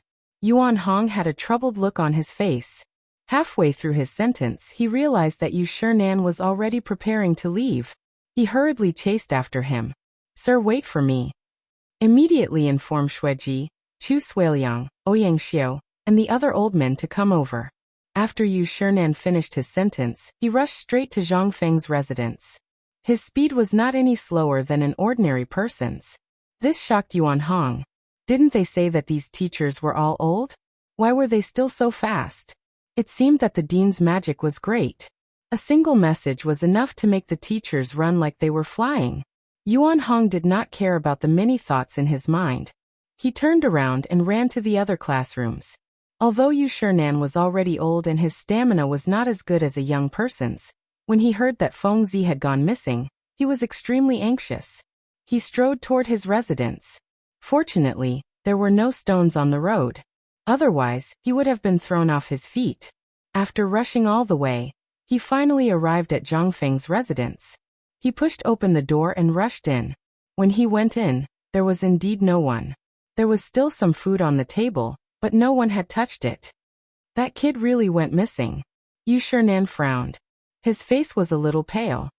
Where can he go? After saying that, he seemed to have thought of something and hurriedly walked out of the door.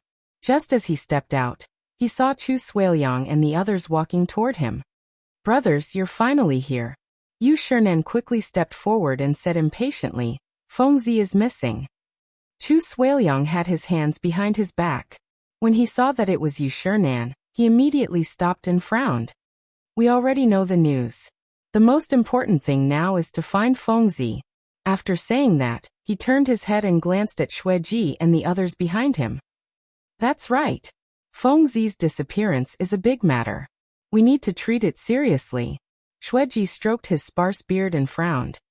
"However, with us old men, I'm afraid we don't have enough manpower.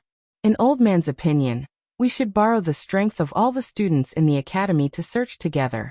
Right. Yu Shinan nodded repeatedly. Then he looked at Yuan Hong and said hurriedly, "Yuan Hong, immediately mobilize all the students to search for Fengzi's whereabouts. Remember, don't let go of the entire Shao Mountain." Yuan Hong nodded and turned to run towards the classroom. Xueji still felt that it was not safe enough. He waved his hand and added, "Remember to look for it in the Forging Workshop and Research Institute." After saying that, he turned to look at Yu Shinan and the others. "Let's go look for him too. Maybe that kid ran over there? Not bad." Chu Suiliang nodded with a worried look on his face. "I don't think the two girls know about this yet. Let's go there and look for them. We'll tell them while we're at it." Jingshu and Zhang Yuyao were both Fengzi's unmarried wives. She had to inform them of such a big event. This, Ouyang Xiao frowned and stroked his beard. "I'm afraid it's inappropriate. If we old men go to the girls' residence, what if we bring gossip to Fengzi? What's inappropriate about it?" Yu Shinan glared and seemed to be dissatisfied. "As Fengzi's teachers, we naturally have to take charge of the situation now that Fengzi is not around. What's there to be afraid of? Moreover, the two girls are considered juniors. Who dares to gossip about old man?" After he finished speaking, he waved his sleeve and directly walked towards Zhang Yuyao's residence. In his heart, he was actually unwilling to go. After all, it wasn't nice for a teacher to go to the residence of his disciple's wife. However, now that Fengzi had gone missing, even if he was unwilling, he had to go because no one could take charge of the situation. When the three of them saw that Yu Shinan was slightly angry, they knew that it was serious and quickly followed him. The four of them were almost 60 years old. Usually they would stagger when they walked, but today they seemed to be full of energy. Each of their steps was faster than the other, and they were unusually energetic. There was no other reason but because their disciple was missing. They seemed to have something supporting them in their hearts. In a short while, the four of them arrived at the residence of the two girls. Girls, are you in? It was not easy to enter, so Chang'an could only shout outside the door. Hearing the voice, the two girls who were doing needlework quickly put down the things in their hands, lifted their skirts and walked out. When they saw that it was the four gentlemen, they were puzzled, but they still bowed. Gentlemen, may I know why you are here today? Usually because of the taboo between men and women, the four gentlemen never came to their residence. Even if they came, Prince Zhang would accompany them. Why did the four gentlemen come together today? Although they were puzzled, the two girls only lowered their heads. Did Fengzi come to your place? Chang'an looked at the two girls and asked nervously. Prince Zhang? Jingshu raised her head and looked at Zhang Yuyao. She was puzzled, and then looked at Chang'an. No, why? Gentlemen. Oh, that's bad. Shueji spread his hands and said bitterly, Fengzi is missing. Ah, Prince Zhang is missing? Zhang Yuyao's expression changed and she exclaimed. How can Prince Zhang be missing? Isn't he at the academy? Chapter 1872. That's right. How could a living person go missing? Jingshu stepped forward looking nervous. We don't know yet. Since Fengzi isn't here, let's go somewhere else to look. Chang'an sighed, and was a little disappointed. He then looked at the other old fellows. Let's go somewhere else to look. With that he waved his sleeves and turned to leave. Shueji and the others followed closely behind. Only two lonely girls were left. Sister Jingshu, what should we do now? Zhang Yuyao grabbed Jingshu and stomped her feet anxiously. She treated Prince Zhang as her husband. Now that her husband was missing, she was the most anxious. Don't worry, don't worry. Let me think. Jingshu patted Zhang Yuyao's shoulder and lowered her head to think. After a while she looked up and said, We two weak girls can't do anything now. Why don't we go and look? Okay. Zhang Yuyao nodded hurriedly. In fact, her mind was already in a mess. She didn't have any ideas. Now that Jingshu suggested it, she naturally agreed. Then let's go. Without hesitation, Jingshu pulled Zhang Yuyao and ran toward the classroom. When they reached the field, they saw a large group of students coming out of the classroom. The leader was Yuan Hong. Yuan Hong, how is it? Do you know where Prince Zhang is? Jingshu stopped Yuan Hong and asked anxiously. So it's Miss Jingshu. Yuan Hong stopped and wiped the sweat on his forehead. He said, We don't know where the dean is yet. I'm going to look for him. I'll talk to you later. With that he ran forward and waved to the students behind him. You guys go to the workshop. You guys go to the research institute. You guys go to the cafeteria. The rest of you go up the mountain. We must find the dean. As soon as he finished speaking, everyone split up into groups of 3 and 5 and ran in different directions. The news of the dean's disappearance swept through the entire academy like a hurricane. Everyone began to move out with only one goal, and that was to find the dean. For a moment, the whole Shao Mountain was filled with students of the academy. Everyone kept searching on the mountain, as if they had forgotten the time. The winter weather seemed to pass very quickly, and soon the sun was setting in the west. They had no choice but to hold up their torches and search every corner of the mountain carefully. However, no matter how hard the students searched, it was as if the dean had evaporated into thin air. There was no trace of him at all. Even the cafeteria, the chicken coop, and other places that they could think of were searched. However, they still couldn't find the dean's figure. This made everyone extremely anxious. Chang'an and the others even planned to meet the emperor and ask for help from the imperial court. They knew that Li Erlang would not ignore Fengzi's disappearance. At the same time, on the hot air balloon, gusts of cold wind blew, causing Zhang Feng and the others to curl up together due to the cold. Where are we? Zhang Feng pulled out the blanket and looked at Tai Niu beside him. Cheng Chimo snorted softly and slowly opened his half-closed eyes. He glanced down. However, he couldn't see anything in the boundless dark night. He only saw some light and could only reply faintly. I don't know where we are. With that, he wrapped the spy around him again. It seemed that he was quite cold. Zhang Feng wasn't used to his bad habit. He pulled the spy back and glanced down. Why does this light look like fire? With that, he frowned and felt that something was wrong. This was Sheng State. There weren't even any soldiers here. How could there be fire? Could it be the Turks? Yes, it must be the Turks. Only the Turks had such a habit. He sat up abruptly and rubbed his eyes. It was indeed fire, and there was more than one fire. Tainyo de Bing Worm, get up quickly. Zhang Feng pushed the three of them, looking anxious. What's wrong? Zhang Sun yawned and glanced at Zhang Feng lazily. He was sleeping, but he was woken up by this fellow. He was furious. Look over there. Zhang Feng pulled Zhang Sun up and pointed in the direction of the fire. That should be the main camp of the Turks. The main camp of the Turks? Cheng Chimo grabbed the metal wire and looked in the direction of the fire. Indeed, there were quite a few fires. It was nighttime, and based on the habits of the Turks, they would light a campfire near their main camp. The main reason was to prevent the ambush of wild beasts, and another reason was to provide warmth. Seeing so many campfires below, it must be the main camp of the Turks. That meant that he was moving toward the main camp of the Turks? What if a hot air balloon landed in the main camp? Wouldn't he become a captive of the Turks? Thinking of this, he shuddered. Fengzi, hurry up and think of a way to return. This is the main camp of the Turks. We'll die if we go there. Cheng Chimo grabbed Zhang Feng's shoulders and pleaded. Zhang Sun and Du Go seemed to have understood the severity of the matter. They turned to Zhang Feng and pleaded. Fengzi, hurry up and think of a way. My family is counting on me to carry on the bloodline. I don't want to die here. Chapter 1873. Why are you all so cowardly? Zhang Feng swung Cheng Chimo's arm. You were the one who said that you wanted to do something big with Lao Tzu? Why are you so cowardly now? He thought that these fellows would have some guts, but he didn't expect them to wet their pants before they even reached the Turkic camp. Fengzi, you can't say that. Du Go said with a sullen face. You only said that you wanted to do something big, but you didn't say what it was. We didn't expect you to come to the Turkic camp. That's right, Fengzi. Didn't you say that you wanted to do something big? Let's go back to Chang'an.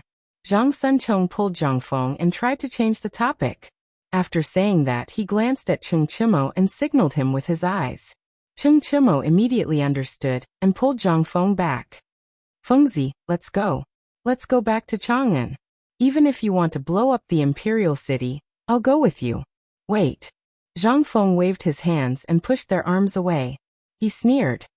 The big thing I said just now is to blow up the Turkic camp. As soon as he finished speaking, the three of them were stunned. They stared at Zhang Feng as though they were looking at an alien. At this moment, their first reaction was that Fengzi was crazy. He wanted to blow up the Turkic camp with just 4 people? If that wasn't crazy, then what was going on? Fengzi, are you okay? Did you freeze? Cheng Chimo stepped forward and took off his clothes as he spoke. He was very nervous. Come, Fengzi, put on my clothes. Don't talk nonsense. If Fengzi really went crazy, they wouldn't be able to explain themselves when they returned. They could only take off a few clothes to protect this fellow. Zhang Sunchong and Du Go were also nervous. They hurriedly picked up the blanket in the basket and passed it to Zhang Feng. They were also worried that Fengzi had gone crazy. After all, they were all in the same boat. If this fellow went crazy, how could they get off the pirate ship? Everyone's actions made Zhang Feng a little confused. Damn it, he asked them to blow up the Turkic camp out of goodwill to earn some merit. But these fellows said that Lao Tzu had gone crazy?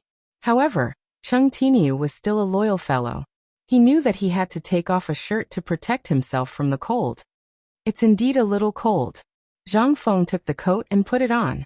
Then his expression changed. He shouted, Do you guys really think that Lao Tzu has gone crazy? Zhang Sunchong was stunned. Fengzi's words didn't sound like something a lunatic would say. Was this fellow fine? So he probed, You're not crazy? Of course Lao Tzu isn't crazy. Zhang Feng straightened his coat and glared at the crowd. You bastards, Lao Tzu brought you to blow up the Turkic camp out of goodwill to earn some merit. And you say that Lao Tzu has gone crazy? If not for the fact that you gave your coat and blanket to Lao Tzu would have kicked you off the ship. The scolding made the three of them shudder. They were now certain that this fellow wasn't crazy. A lunatic wouldn't say so much at once, not to mention Lao Tzu. But why did this fellow want to blow up the Turkic camp? Wasn't he courting death? After all, there were only 4 of them. Even if they went down, they wouldn't even be enough to fill the gaps between their teeth. Fengzi, since you aren't crazy, why did you urge us to blow up the Turkic camp? Cheng Chimo hugged his chest and shivered in the cold wind. The Turkic incident made him forget that his coat was still in Fengzi's hands. Yes, there are only 4 of us. Aren't we courting death if we go? Dugo was also puzzled. His side was so weak. Wouldn't they be courting death if they went? You don't know shit. Zhang Feng glared at the crowd and spat. Then, he looked in the direction of the Turkic camp and struck a pose that he thought was very handsome. The Turkic people have been invading the Tang dynasty for many years. They can be said to be the enemy of the Tang dynasty. Now that they are stationed in Shenzhou, it's probably because they don't have enough food and are preparing to raid. As men of the Tang dynasty, of course, we have to get rid of these guys. After that, he turned to the crowd and smiled. I know you're afraid, but we have gunpowder. Later, we'll throw the gunpowder down from the sky. It'll definitely blow up these sons of B** cheese. What do you think? The 3 of them didn't immediately respond. Instead, they looked at each other as if they were thinking about something. Damn it! What are you guys waiting for? Zhang Feng was a little unhappy. He glared at the crowd and said, Don't you want to get rid of your reputation as a foppish son? Now is an opportunity. As long as we kill the Turkic leader, these guys will definitely withdraw their troops. At that time, not only you guys, but even your families will benefit from your glory. Have you thought it through? The 3 of them were slightly stunned. They seemed to have been inspired by Zhang Feng's words. Their eyes were filled with vigor. Fengzi was right. If he were to blow up the Tuju's camp this time, then when he returned to Chang'an, wouldn't he have to give face to his family? If he were to blow up Xieli, then his family would have to put him on a pedestal, and he would be able to get rid of his reputation as a dandy.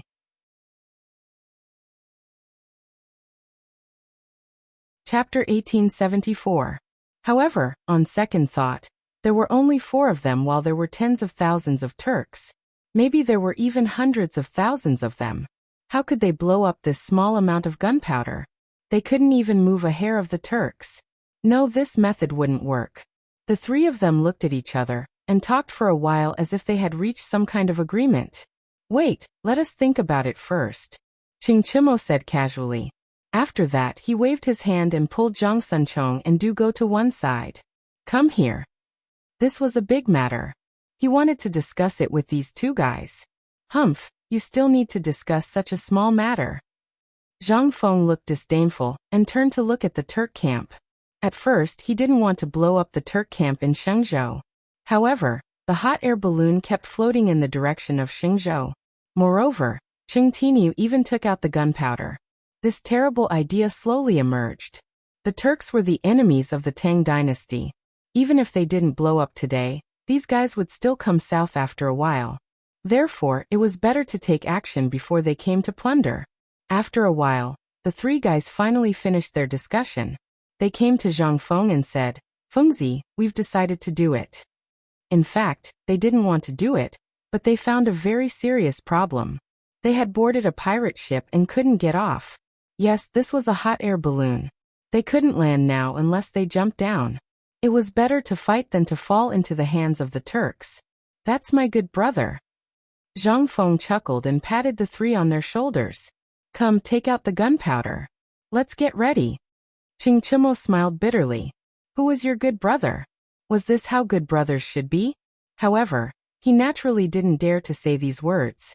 He looked in the direction of Chang, and then found that he suddenly missed old Cheng. His father was still the best. He usually taught him to march and fight at home. He also said that a real soldier wasn't a hothead, but someone who could eat and sleep. Once on the battlefield, don't rush to charge first. You must hide at the back and fight for the head. Although he was afraid, when he thought of his father's teachings he couldn't help but feel more confident. Back then, his father treated him very well. He heard from his mother that when he was just born, his father boasted to everyone about how amazing the sons of the Cheng family were.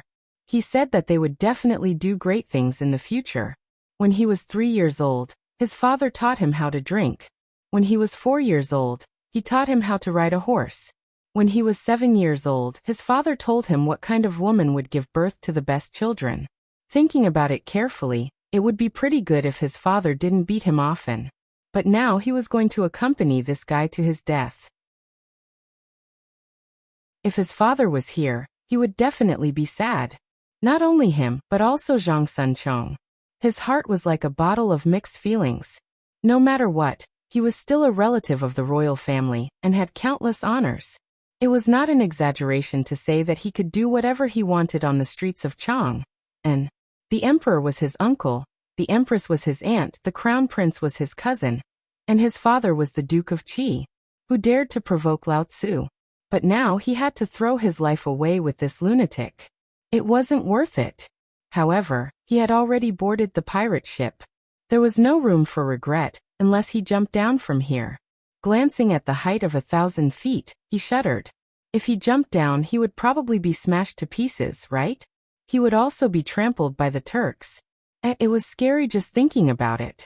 It was better to obediently pack up the gunpowder. Even if he died, he had these guys with him. It was not a loss. Under the reluctant packing of the three, the gunpowder was finally ready. Hee, with this gunpowder, we can definitely blow these sons of B***cheese to death. Zhang Feng looked at the bundled gunpowder in front of him and couldn't help laughing. Then he glanced at everyone and instructed. Listen to my orders later. Throw it when I tell you to. Don't throw it randomly. Otherwise, you won't be able to blow Xieli to death. There was only 1,200 caddies of gunpowder, while the Turks had at least 10,000. If they wanted to blow Xieli to death, they had to throw it all into Xieli's main tent. This couldn't be sloppy, so he instructed everyone. Got it? Ching Chimo reluctantly replied. Right now, he just wanted to end this quickly and return to Chang'an. He didn't want to play with this madman anymore. Every time he played, it was a matter of life and death. He still had to carry on the Cheng family's ancestral line, and couldn't bear this kind of torment.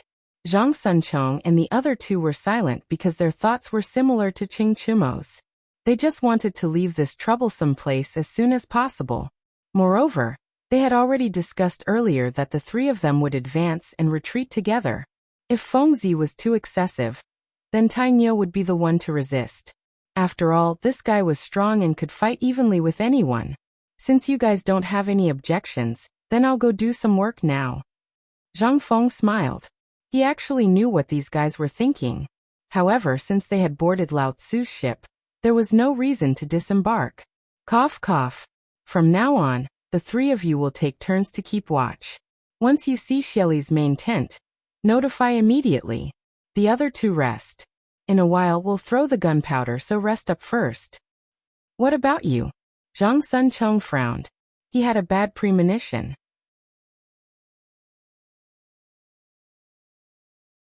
Chapter 1875. As for me, I'll be in charge of supervising you. Zhang Feng chuckled. Then he laid down in the basket and glanced at the Turkic camp. You guys monitor them well. Don't slack off. Although he had these fellows monitor the Turkic camp, he was still worried. Thus, he decided to monitor them himself. Otherwise, what if they drifted away? The three had no choice but to follow Zhang Feng's orders. The first to monitor the Turkic camp was Zhang Sunchong. He was pushed here by Ching Chimo and Li Qie. The reason was that he talked too much. If this fellow had not interjected earlier, there might not have been a need to monitor them. Zhang Sunchong had a stomach full of bitterness. He had only said one sentence, and this counted. Helpless, he could only lie down beside the basket and seriously monitor the Turkic camp. At the same time, in the Turkic camp, tents were erected in the hills. Upon closer inspection, there were at least 100,000 tents. There were also 3 campfires beside each tent, illuminating the sky as if it was daytime. The Turkic people sat in groups of 3 or 5 by the campfires to warm themselves. One of the campfires seemed to be particularly lively, with endless laughter. Bao Shan, I heard that your tribe brought 10,000 men this time? A bearded man tore off a lamb leg from the rack and said with a smile as he chewed. That's right, Kaiki. Our tribe has a strong army this year. 10,000 men is nothing. The man called Baoshan picked up the wineskin in front of him and clinked it with the person beside him. Then he drank it in one gulp, his face filled with pride. No matter how strong the army is, isn't it still the great Khan's? Kaiki looked at Baoshan with a trace of disdain in his eyes. Seemingly sensing the other party's displeasure, he turned his gaze to the others and said with a smile, Come, let's drink and eat. He was Shelly Khan's subordinate.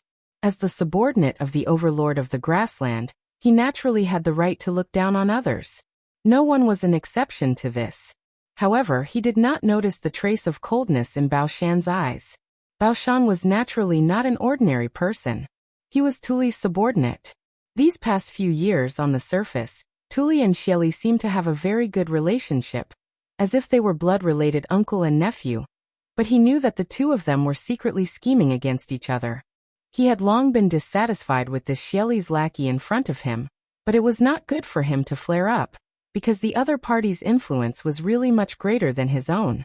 He could only pick up the wineskin on the ground and drink alone. At this moment, a man beside him quietly stepped forward and whispered into his ear, Don't be angry. Shelly is powerful now. Baoshan glanced at the man, snorted, picked up the wineskin and drank again. Everyone also felt that the atmosphere was a little strange. They could only laugh dryly and drink silently. At this time, a burly man led a group of people into the big tent. Seeing this, Baoshan promptly got up to greet him. She crossed her right hand over her chest and said respectfully, Little Khan Tuli, Khan Shelly has been waiting for you for a long time. Tuli only nodded slightly without saying anything. He then walked toward the campfire and asked, Kaiki, what were you guys talking about just now?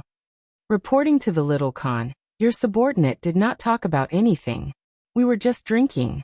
Kaiki hurriedly stood up, crossed his right hand over his chest, and said respectfully, That's good.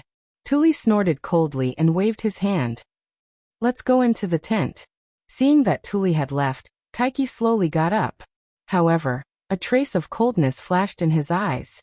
Inside the tent, as soon as Tuli led the group into the tent, they saw many people sitting high up in the tent eating meat and drinking wine. In the middle stood Han dancers, and at the highest point was his uncle, Shelly. Tuli, why are you only here now? Take a seat. Shelly immediately got up when he saw Tuli and laughed heartily. Everyone also looked at Tuli and politely smiled back. These were all Turkic nobles.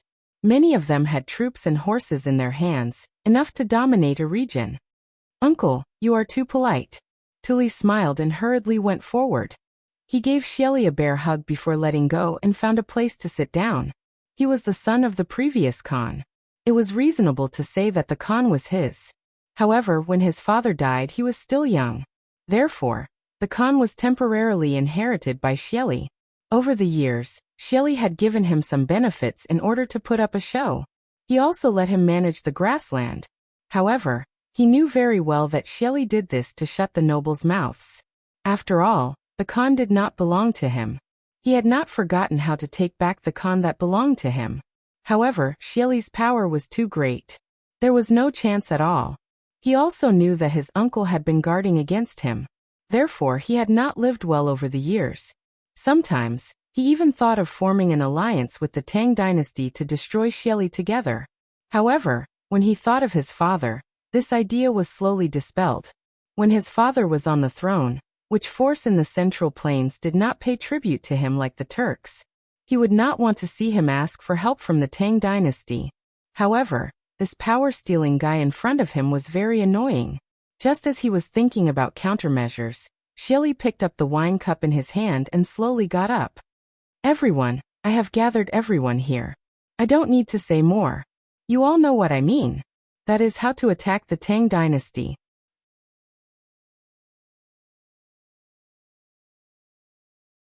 Chapter 1876. Winter was approaching. There was not much food stored in the grassland, only some cattle and sheep.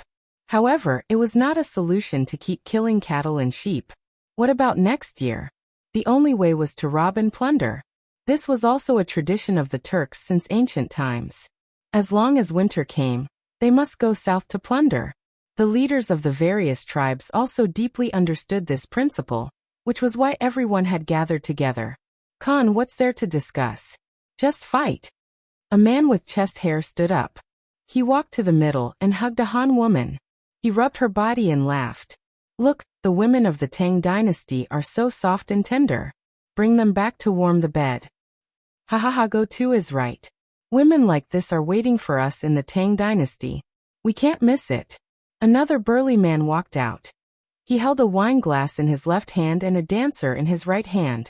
He had a lewd smile on his face. His laughter seemed to be infectious. For a moment, the whole tent laughed. Only two people seemed to be uninterested in what everyone was talking about. They just looked at everything in front of them silently. Tuli, what do you think? Xieli raised his wine cup, looked at Tuli, and said with a smile, or should I say? Or do you have any way for us to break into the Tang dynasty in one fell swoop? Although he seemed to be asking, he was actually probing. Tuli was the son of the previous Khan. Although he did not have much power now, his fame was far greater than his. Therefore, he needed to find out his strength. And this probing was to test his strategy and wisdom. Tuli naturally sensed Xieli's probing. He smiled. Uncle, in my opinion, what Go To said just now is very reasonable. Just fight and beat them until they are convinced. Xieli was stunned. He thought Tuli would say something. He did not expect him to just go with the flow. It seemed that this nephew really did not have any strategy. He was thinking too much. Okay, then let's fight. Xieli smiled in relief. Then he raised his wine glass and looked at everyone. Tomorrow, everyone will attack together and snatch the women. Snatch the women. Snatch the women. Snatch the women. Everyone raised their wine glasses. Everyone was excited. His voice traveled all the way to the outside of the tent and didn't dissipate for a long time. The soldiers patrolling outside the tent seemed to be infected by the sound and cheered incessantly, because they knew that they could soon go to the Tang dynasty to plunder. At that time, the gold, beauties, tea bricks, and so on would all be his. Everyone couldn't suppress the excitement in their hearts and started dancing on the ground. At this moment, a huge black shadow slowly swept across the ground like a giant bird, covering the sky and the moon. The soldiers quickly sensed the abnormality and raised their heads. They saw a black shadow moving slowly. It looked as if it was going to cover the moon. Everyone was puzzled.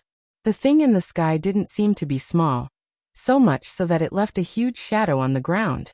For a moment, everyone was pointing at the thing in the sky and talking about it. What is this thing in the sky? How can it be so huge? Yeah, and he can even fly in the sky. It's really incredible. He can fly? Could it be the heavenly wolf god? As soon as these words were spoken, it instantly caused a great commotion. Everyone's discussion became louder, and even their emotions were stirred up. They kept circling around the tent. Because the Turks had always claimed that they were the descendants of wolves, they called the wolves the heavenly wolf god, and believed that the heavenly wolf god was omnipotent. Now that they saw this miracle, that they had never seen before, they naturally attributed everything to the heavenly wolf god. Of course, there was a story behind all this. The Turks were originally a branch of the Xiongnu, but they were later destroyed by a neighboring country. At that time, there was a 10-year-old boy. The soldiers saw that he was too young and couldn't bear to kill him, so they chopped off his legs and threw him into the grass. Later, the child was saved by a female wolf. When he grew up, he mated with the wolf. When the king of the neighboring country heard that the child had grown up, he was afraid that there would be trouble in the future, so he sent people to kill him. The people who killed the child saw that there was a wolf beside him, and wanted to kill it as well. The wolf escaped and fled to a cave in the north of Gaochang. In that cave, the wolf gave birth to 10 little boys. They gradually grew up, formed their own families and reproduced. One of them lived in the area of Altai Mountain. Altai Mountain was shaped like a helmet during battle. The locals called them the Turks, so they took the name of the Turks. There was another story. The Turks were originally in the north of the Xiongnu. The leader of the tribe had 17 brothers. One of them was called Iji Nishitu, who was born of a wolf. Nishita married 2 wives and 1 wife gave birth to 4 boys. The eldest son was called Nadulu, who was later promoted to the leader of the tribe and named the Turks. Nadulu had 10 wives. After Nadulu's death, the 10 wives brought their sons to the tree and agreed that all the children would jump toward the tree. Whoever jumped the highest would be the leader. Ashi, who was born of Nadulu's concubine, was young and agile.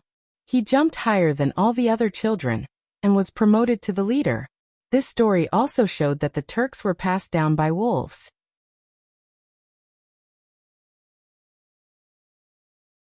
Chapter 1877. That was why the Turks valued the heavenly wolf god so much. Soon, the soldiers' discussion alarmed the nobles in the tent, and they sent their subordinates out to inquire, "What's the commotion outside?" A bearded man opened the tent flap and stroked the scimitar at his waist, glaring angrily at the crowd. "Don't you know that the Khan is discussing something important? Are you tired of living?"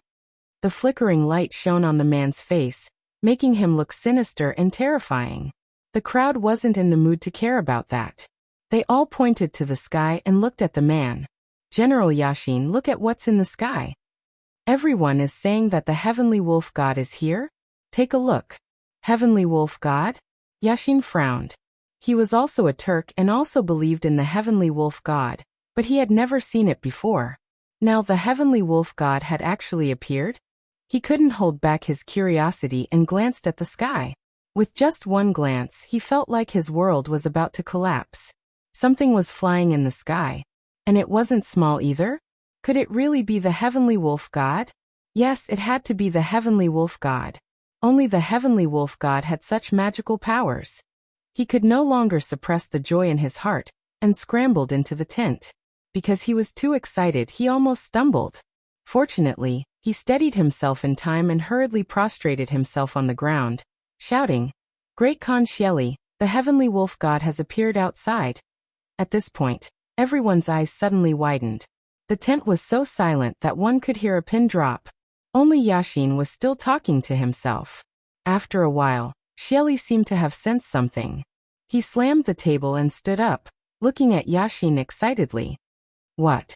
What did you just say?" When he heard Yashin mention the heavenly wolf god, he thought that this guy was drunk and talking nonsense. But the more he heard, the more he felt that something was wrong. The heavenly wolf god had appeared? How the hell was that possible? As the ruler of the grassland, he had never seen the heavenly wolf god. How could a small general like you see the heavenly wolf god? Not only Shieli, but everyone else also sensed that something was wrong. They all stood up and looked at Yashin seriously. "What did you just say? Say it again?" "That's right. If you dare to blaspheme the heavenly wolf god, Lao Tzu will exterminate your entire clan." They were all nobles and overlords of the grassland.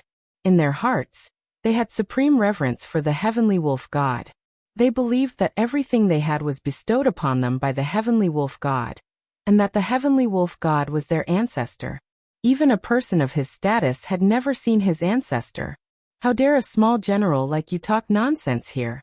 At this moment, almost all of them thought that Yexian was either crazy or trying to blaspheme the heavenly wolf god. The heavenly wolf god held a supreme position in their hearts. Anyone who dared to blaspheme the heavenly wolf god would die without a doubt. Obviously, everyone doubted the veracity of Yexian's words.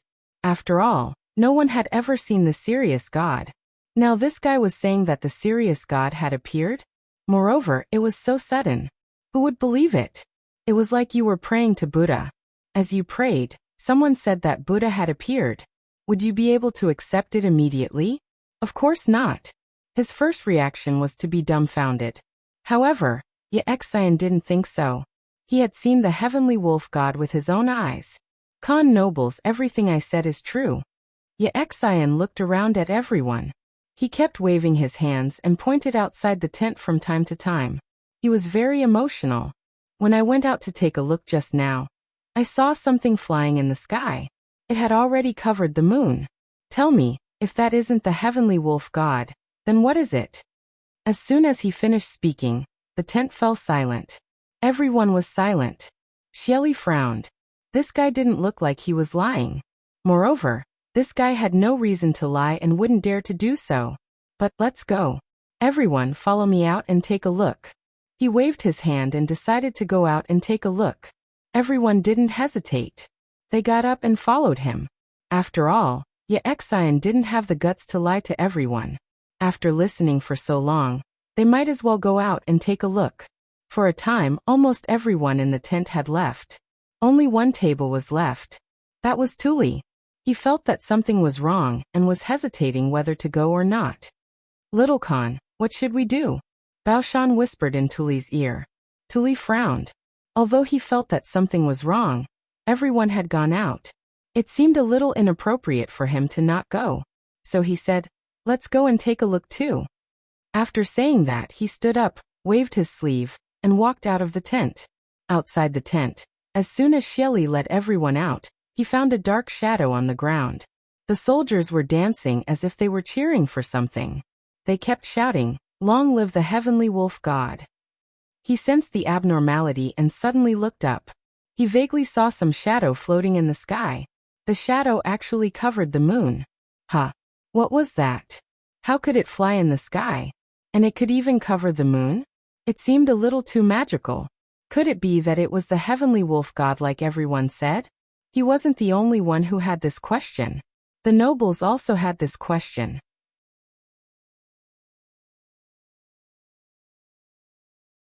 Chapter 1878. They all looked up at the shadow in the sky. For a moment they didn't know what to say, because they had never seen such a scene before. A shadow that could cover the moon. This was the King Heavenly Wolf God. Tuli was the slowest. At this moment, he was also deeply shocked by the scene in the sky. His eyes widened, as if he didn't want to believe it, but he didn't think it was a problem. Because everyone said it was the Heavenly Wolf God, he had no reason to refute. Moreover, this thing was indeed flying in the sky. Wasn't it compatible with the Heavenly Wolf God's influence? Also, other than the Heavenly Wolf God, who else had such divine power? Could it fly in the sky? For a moment, everyone seemed to tacitly agree that the shadow in the sky was the Heavenly Wolf God. Many people had already knelt on the ground and began to pray, blurting out things like "bless the grassland with good weather." Fortunately, Xieli was still rational. He didn't kneel like a soldier, but waved his hand. Call the shaman. He wasn't doubting the Heavenly Wolf God, but there was a tradition in the grassland. If there were any miracles, incomprehensible signs, or signs that weren't man-made, they needed to find a shaman for divination. Just like now, this thing in the sky was a miracle, but no one knew why it appeared. Or what instructions did it have? This required a shaman to divine and communicate with the Heavenly Wolf God to express the Heavenly Wolf God's intentions. The shaman soon arrived. He wore strange clothes and held all kinds of magic tools in his hands. When he saw the shadow in the sky, he seemed to be wrong and stood still for a long time. After a moment, he seemed to remember something and hurried forward. Khan. He crossed his arms and bowed to Xieli. Quickly communicate with the Heavenly Wolf God. Xieli waved his hand and didn't care much. Instead, he looked at the sky with excitement. Yes. The shaman nodded and then waved his hand. Two people stood behind him. They were holding a skeleton, which looked like a wolf skeleton. It had been air-dried and was embedded with all kinds of gems. When the wolf skeleton was carried out, everyone present seemed to have changed into another person. Facing the wolf skeleton, they crossed their arms across their chests. Even Xieli and Tuli were no exception. Tungri. Their faces were solemn as they cheered loudly. Tungri was the Turkic people's word for blessings. The general idea was that the God of heaven was protecting them. In this case, it was the Heavenly Wolf God protecting them. After praying for blessings, the wizard began to perform the ritual. He danced around the wolf bone, shaking his magic weapon and muttering, "Tungri. Tungri, please bless the people of the grassland to never go hungry. Tungri, please bless the invincible warriors of the grassland. Tungri, please bless the underground Khan ever victorious." Everyone looked at the magus, and for a moment, tears welled up in their eyes. At this moment, they seemed to be resonating with each other. Everyone began to dance with joy. After about 15 minutes, the shaman's prayer finally stopped. He crossed his right hand over his chest and looked at Xieli with a sincere face. My most respected Khan Xieli, the Sky Wolf God told me that the grassland warriors will definitely win this war. Hearing this, Xieli could not help but tear up. His right hand crossed over his chest as he looked at the hot air balloon in the sky. He said emotionally, "Thank you, Heavenly Wolf God." How many years had it been? Back then, at the end of the Sui dynasty, the Turks were so powerful. Didn't those aristocratic brothers in the Central Plains scramble to give them big gifts? The Turks even dominated a region. What could they not get? Did they want to go there? However, with the establishment of the Tang dynasty, these guys became more and more arrogant. Were they not willing to pay tribute? In addition, the weather on the grassland was changeable. Once winter came, the herdsman could not survive at all. He did not pity the herdsman. It was just that the herdsman did not have cattle and sheep to graze. What could they eat? Therefore, he decided to go south and teach Li Shimin, this arrogant guy, a good lesson. He would rob all the treasures of the Tang dynasty, take all the women of the Tang dynasty to the grassland, and turn all the men of the Tang dynasty into slaves to graze for him. Only in this way could he vent the hatred in his heart. He was not the only one who had this idea. Basically, all the nobles present had the same idea. Each of them had troops and horses under their command, enough to dominate a region. It was just that Xieli had more troops and horses, and he had smoothly ascended the throne. Otherwise, they would have rebelled and established themselves as kings. However, there was no harm in following Xieli this time. At least they could go to the Tang dynasty and plunder. In this way, their troops could be replenished, and this damn winter could pass peacefully. The public's thoughts always went with the flow, but there were always others who had different thoughts. As the son of the previous Khan, Tuli had been eyeing Xieli's Khan position for a long time. Because this position was originally his. It was only because he was young at that time that Xieli took it. Watching Xieli govern the grassland, he was unconvinced. However, he could only suppress this unwillingness in his heart, and did not dare to say it out loud. Xieli's troops were the largest in the grassland. As long as he showed a trace of disobedience, this guy would kill him. Therefore, he had been very careful.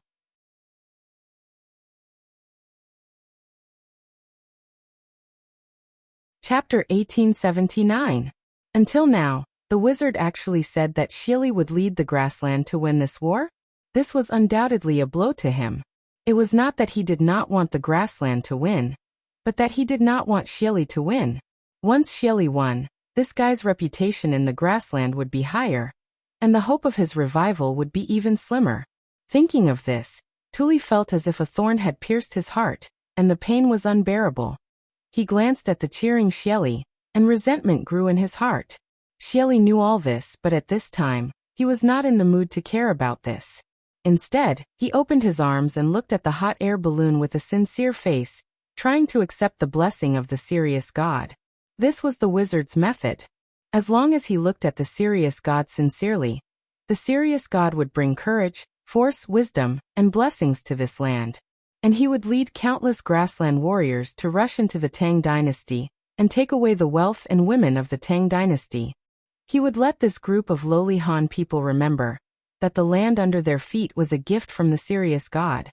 Once the serious god was angry, the grassland warriors would raise their butcher's knife again and use the blood of all the people of the Tang dynasty to worship the serious god. At the same time, on the hot air balloon, Zhang Feng patted Chingchimo, who was half asleep, and said angrily, "Wake up, we have arrived at the Turks' camp." He did not even blink just now, for fear of missing the Turks' camp, but Cheng Tiniu could fall asleep as soon as he lay down. He really did not know if he was a pig in his previous life. "Fengzi, why did you disturb me again?" Chingchimo slowly opened his eyes and rubbed them. Then, as if he had realized something, his face changed as if he had been frightened. "Fengzi, what did you just say? We have arrived at the Turks' camp? Where? Where?" As he spoke, he suddenly got up and leaned against the basket. He looked down and only saw a dense crowd. "Oh my God, so many people? What? Are you scared?" Zhang Feng crossed his arms and sneered. "If you are scared, I will throw you down now. Then it will be fine." "How could that be?" Cheng Chimo hurriedly turned his head to look at Zhang Feng, revealing a fawning smile, as if he was afraid that the other party would really throw him down. Seeing that the other party did not speak, he said, "Fengzi, what do we do now?" In truth, he was very afraid, but now that he was in the Turkic camp, there was no point in being afraid. Even if he jumped down, he wouldn't have an intact corpse. Besides, the Turks shouldn't be able to do anything to him while he was in the sky, right? Thinking of this, he didn't know where his courage came from, but it was as if he wasn't afraid anymore. Zhang Feng saw that this guy had finally regained some of his manliness, so he didn't pursue the matter any further. He turned to Zhang Sun, Chong, and Do Go. "You guys should be fine as well, right?" Then, without waiting for the two to answer, he said, "Since there are no problems, let's begin the preparations." Zhang Sun was furious with Do Go. Originally, the two of them wanted to say that they were scared and let Iron Bull throw them. In the end, this guy didn't even give him a chance to speak. They could only curse in their hearts that Fengzi's son wouldn't have any eyes in the future. Cursing was one thing, but work still had to be done. The two of them reluctantly began to prepare the gunpowder. Seeing that Zhang Feng didn't call him, Cheng Chimo leaned on the basket and enjoyed the scenery. However, good things didn't last long. Zhang Feng shouted again, "Cheng Tinu, do you want to die? Do you think that you won't work if Lao Tzu doesn't call you? Hurry up and prepare." Hearing this, Cheng Chimo hurriedly covered his head and scurried away. He worked with Zhang Sun, Chong, and the others to prepare the gunpowder. At this time, Zhang Feng's anger finally subsided. He looked at the crowd and said, "Wait a moment. When I give the order, throw the gunpowder. Don't be confused." After saying that, he walked to the basket and observed the situation again. He was very curious. Why were so many Turks gathered together? Furthermore, they were all looking at him with their heads raised. Could it be that these fellows liked hot air balloons? However, this was a good thing. The more people there were, the more destructive the gunpowder would be. Originally, he wanted to look for Xieli's tent. Now it seemed that Xieli might be among them. Then he would blow this place up. After making up his mind, Zhang Feng turned his head and waved his hand behind him, indicating for the people to bring the gunpowder up. The three of them understood. Each of them hugged 2 bundles of large explosives and slowly walked forward. "Look over there. When I tell you to throw it, throw it." Zhang Feng glanced at the crowd with a serious face. He didn't know how many times he had reminded them. He was really worried that these fellows would ruin things. "Oh, I know. You've said it 800 times. Cheng Chimo rolled his eyes at Zhang Feng impatiently. Then he glanced down and was somewhat puzzled. Why are these dogs all gathered together? What are they doing?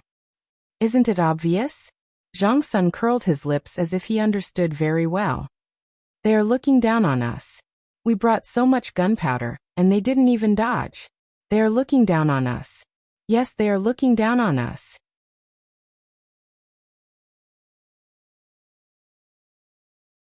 Chapter 1880. Dugo nodded. It seemed like he agreed with this point. Zhang Feng was speechless. He only felt that these 3 fellows were drama queens. The Turks gathered together to look down on them? What kind of logic was that? Besides, the Turks didn't know that they were holding gunpowder in their hands. He suddenly felt that there was no way to communicate with these inhumane fellows. Otherwise, he would be led astray. Just as he was about to explain, Cheng Chimo spoke. His eyes widened as he took out a match from his waist and coldly said, "Motherf asterisk Kerr, you dare to look down on me?" After which, he threw the match onto the fuse. In an instant, the fuse crackled. Seeing that Cheng Chimo had lit the fuse, Zhang Sunchong and Dugo followed suit and lit the fuse. Originally, this wasn't a big deal. Zhang Feng didn't have the mood to blame these fellows for secretly lighting the fuse. However, he didn't expect that not only did these fellows not throw it, they even imitated the 5 warriors of Wolf Ivory Mountain.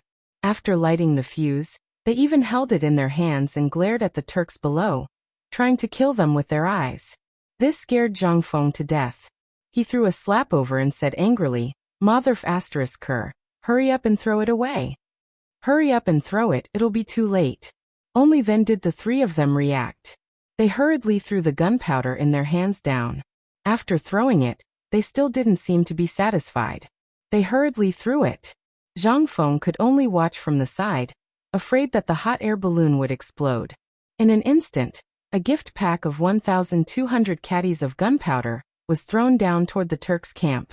Sparks flew from the gunpowder like fireworks. However, these fireworks lost their gravity in the air and began to drift around the Turks' camp. At this moment, the Turks who were cheering underground felt that something was wrong. It seemed like something was falling from the sky, and this thing was carrying flames. Furthermore, it wasn't just a little bit. It was like the stars in the sky, getting closer and closer to them. What was going on? Everyone was puzzled and decided to ask the shamans. When it came to such incomprehensible things, people were still keen to believe in the wizards. The magus had also noticed the abnormality in the sky. He was slightly taken aback and continued to dance. However, he seemed to be even crazier now. His movements were even more exaggerated, as though he was possessed by some mysterious force. Not long after, the veins on the wizard's forehead bulged and white foam flowed out of his mouth. He jumped while muttering something.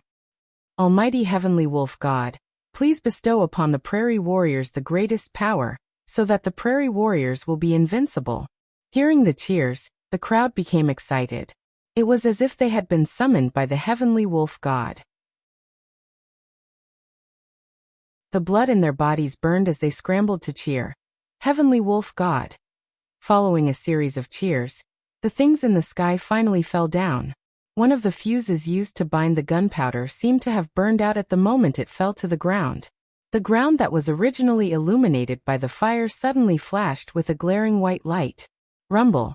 The entire night sky was illuminated by the explosion of gunpowder. A huge explosion rang out, covering all other sounds. The one closest to the gunpowder was the magus. He was blown to smithereens on the spot. His head was separated from his body.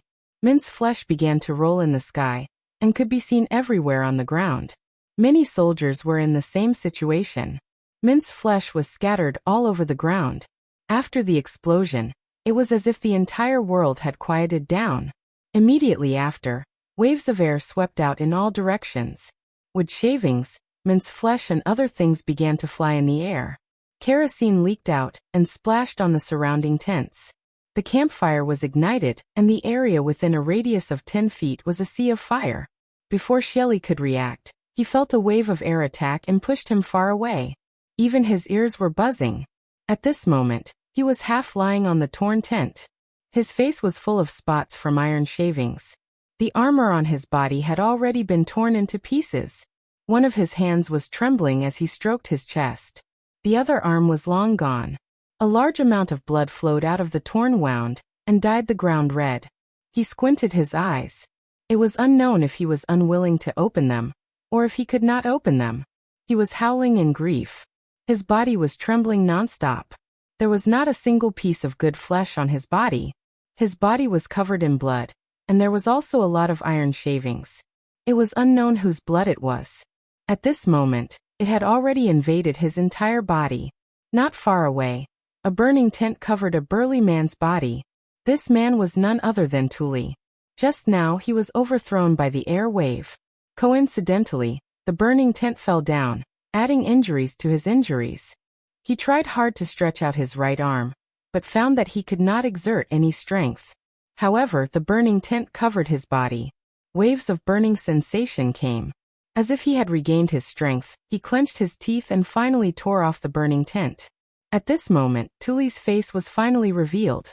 His face was full of iron shavings and wood shavings. Wherever the iron shavings touched, there was not one that was not full of holes. Some were even bleeding. He raised his trembling right arm and stroked his left arm because he felt unbearable pain.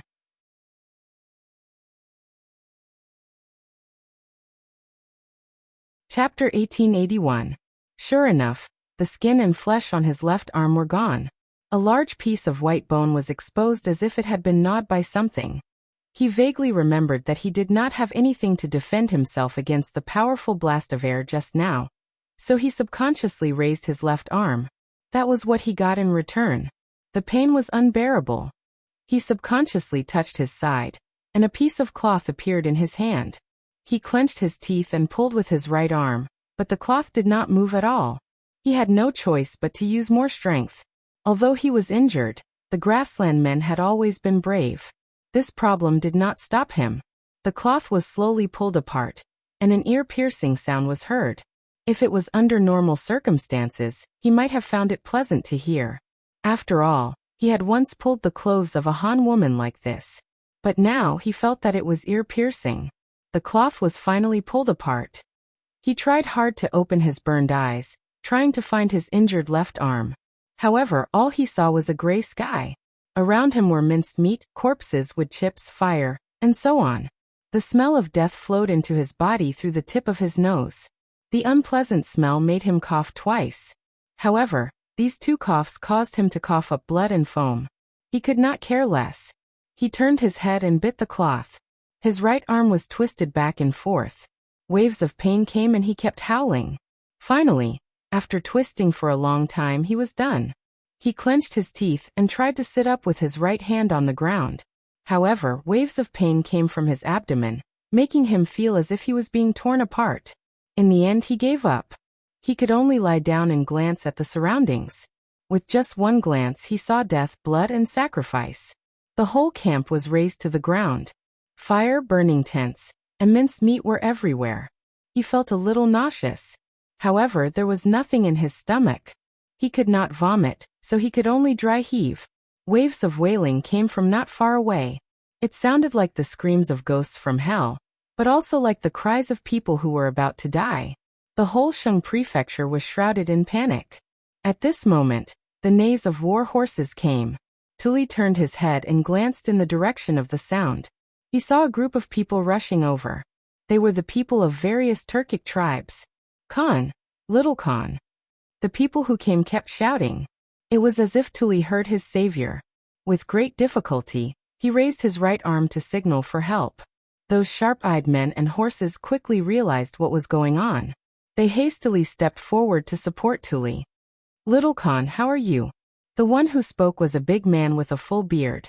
Tuli had an impression of this man. He was his subordinate. Although he was his subordinate, he could not say anything at all. He could only point into the distance. The place he was pointing at was the grassland. This big man was quite smart. He immediately understood Tuli's intention and said, Little Khan, do you mean to return to the prairie immediately? Tuli still didn't say anything. Instead, he nodded slightly in response. The burly man nodded in response. Then he glanced at the crowd and shouted, Get a group of people to make a stretcher and escort Little Khan back to the grasslands. The rest of you, follow me to find Khan. After saying that, he carefully placed Tuli on the ground. After giving him a meaningful glance, he turned around and left.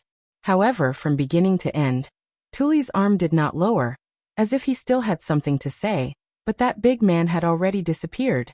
A moment later, that big man found Xieli in the same way. Surprisingly, Xieli and Tuli said the same thing. They also wanted to return to the grasslands. Therefore, the uninjured Turkic soldiers made several stretchers and escorted Xieli and Tuli back to the grasslands.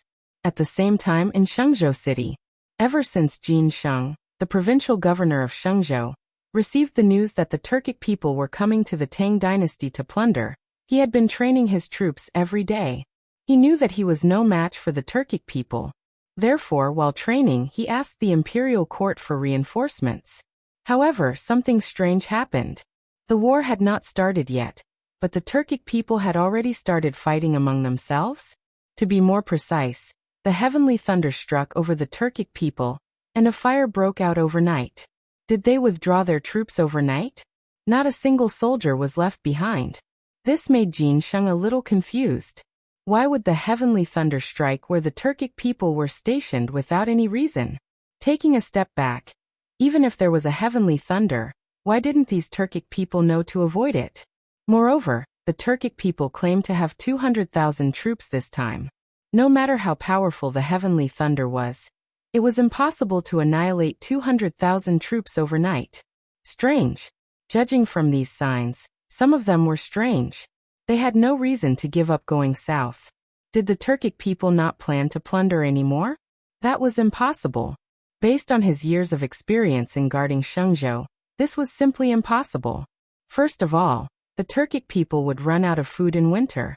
Half of their cattle and sheep would be killed or injured. Moreover, the Turkic people lived by herding. Without cattle and sheep, what would they eat? Moreover, the Turkic people and the Tang dynasty had always been enemies. Going south to plunder seemed to be engraved in their bones, and had become a tradition. They would do it every year. It was even more impossible to cancel it this year. All these were true. Could it be that the Turkic people were plotting something?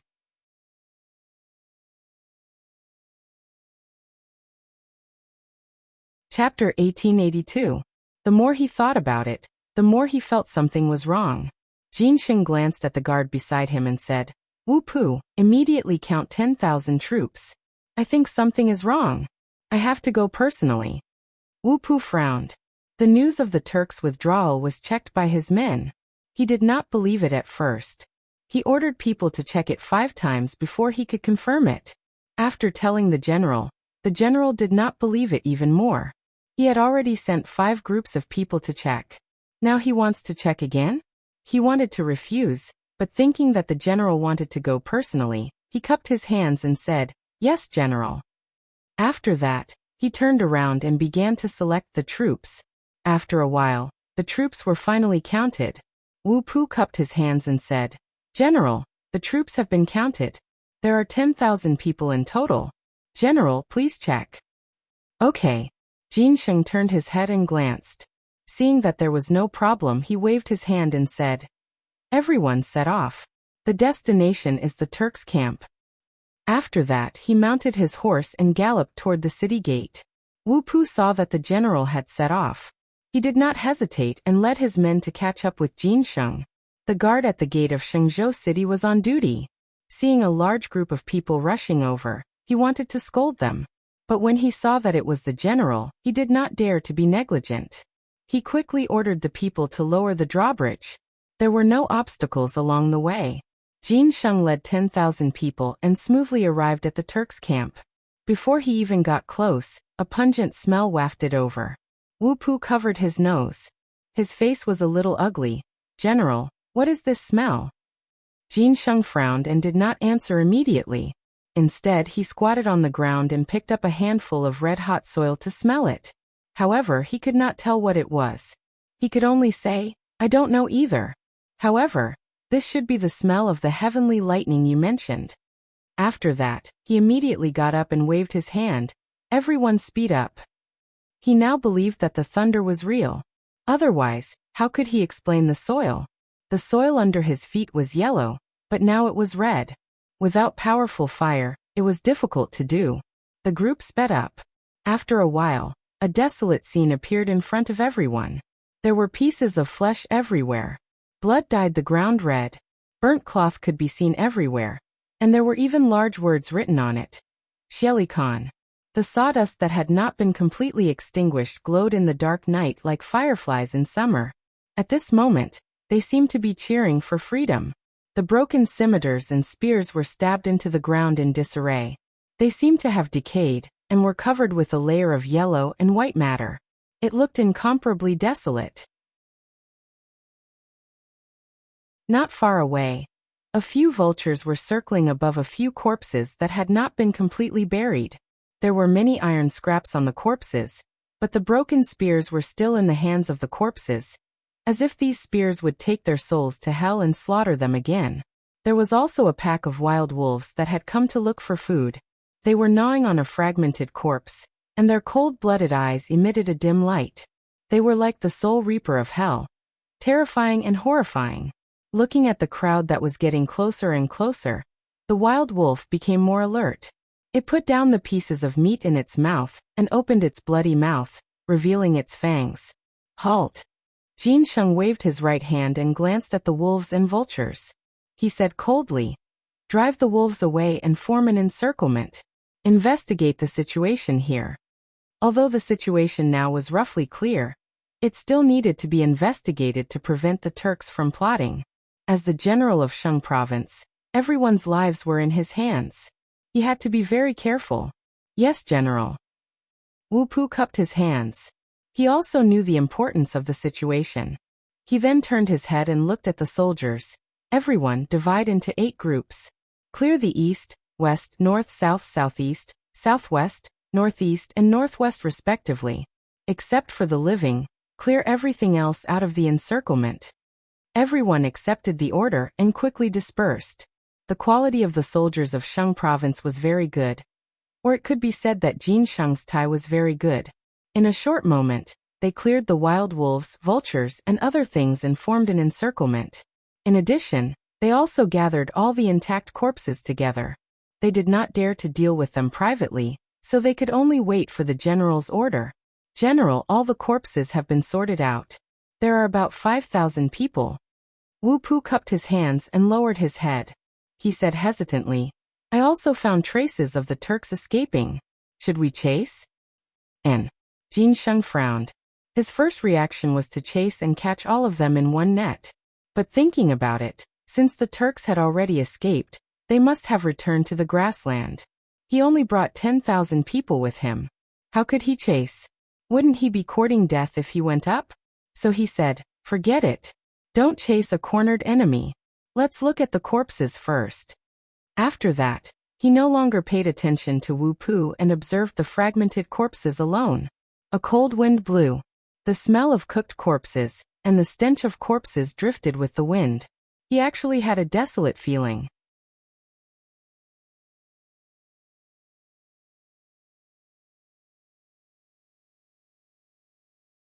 With that, Wu Pu turned around and walked away, followed by Jin Shang. 2 steps later, a mound of dirt appeared before their eyes. Atop this mound of dirt was a human head. This person's face was covered in metal shavings, and blood was trickling from the corner of his mouth. Even so, one could tell from this person's facial features that this person was a Turkic. This was because the Turks were very different from the people of the Tang dynasty. The former had a high nose bridge and large bones, while the latter had a flat nose bridge, thin bones, and smaller bodies. Since it was confirmed that this person was a Turkic, Jin Shang did not dare to hesitate for fear that this guy would die. He hurriedly said, quickly dig this person out. After that, he seemed to feel that something was wrong, so he added, don't kill him. Later, we'll need to get information from him. Now this guy was the only surviving Turkic, which was of great significance to him. Not only could he be a witness, but more importantly, he could get some information about the Turks from him. Of course, this was all after he was rescued. However, the soldiers didn't think so. They glared coldly at the Turk, wishing they could skin him alive right now. One must know that the Turkic and the Tang dynasty had always been mortal enemies. Almost every year, the Turkic would go south to pillage. As long as one was a person of the Tang dynasty, who would not hate these beasts to the bone. Not to mention these soldiers.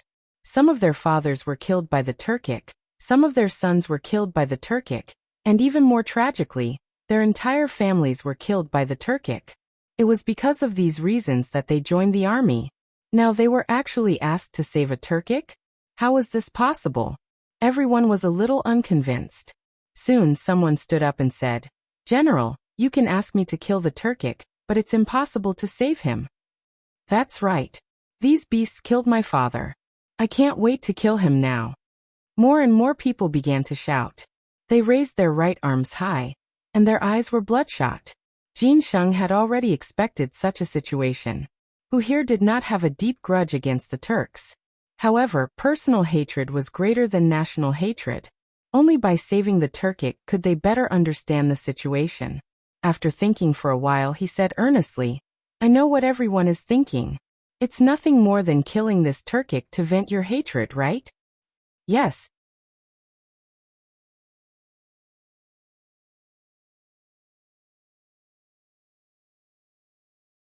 After he tells us what happened just now, Lao Tzu wants to pry open his head and see what's in his head.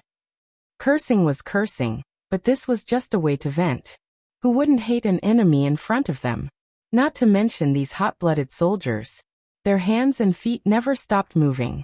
After all, if they wanted to kill him, they had to wait until he came out. After a while, the Turk's lower body was finally dug out. His left leg was long gone, and there was a piece of wood as thick as a forearm stuck in his right leg. It looked like a flagpole. Blood flowed down the wound and dyed the yellow ground red. It looked a bit horrifying. Military doctor, where's the military doctor? Jin Sheng turned around and shouted behind him. This guy's life was in danger. If he wasn't treated, he would be gone. As his voice spread, an old man carrying a medicine box slowly walked forward. General, I'm here. Jin Sheng glanced at the person, and then pointed at the Turk on the ground. Treat this guy immediately. At the very least, he has to be able to speak. He has important information on him. The military doctor looked in the direction Jin Sheng was pointing at and frowned. Turk? How could it be a Turk? The old man was a military doctor. How could he treat a Turk? How many people did the Turks kill in Shenzhou back then? His biological parents died tragically in the hands of these bastards. Now he was actually asking him to treat a Turk? Thinking of this, he didn't know where he got the strength. He suddenly straightened his back and said sternly, General, please find someone else. This old man's medical skills are not good. I'm afraid I can't treat this person. After that, he glanced at the Turk on the ground with an inexplicable disgust. In fact, his words were already very tactful. It was up to the general to understand. Jin Sheng smiled. How could he not know that this old fox was making excuses? He still put on a serious look. Dr. Wang, I know you have a deep hatred for the Turks. However, this Turk in front of us is very important to our army. He has very important information. As long as we treat him, we can know what happened just now. Maybe we can even know important information about the Turks. Think about it carefully. This? Physician Wang stroked his beard and shifted his gaze back to the Turk.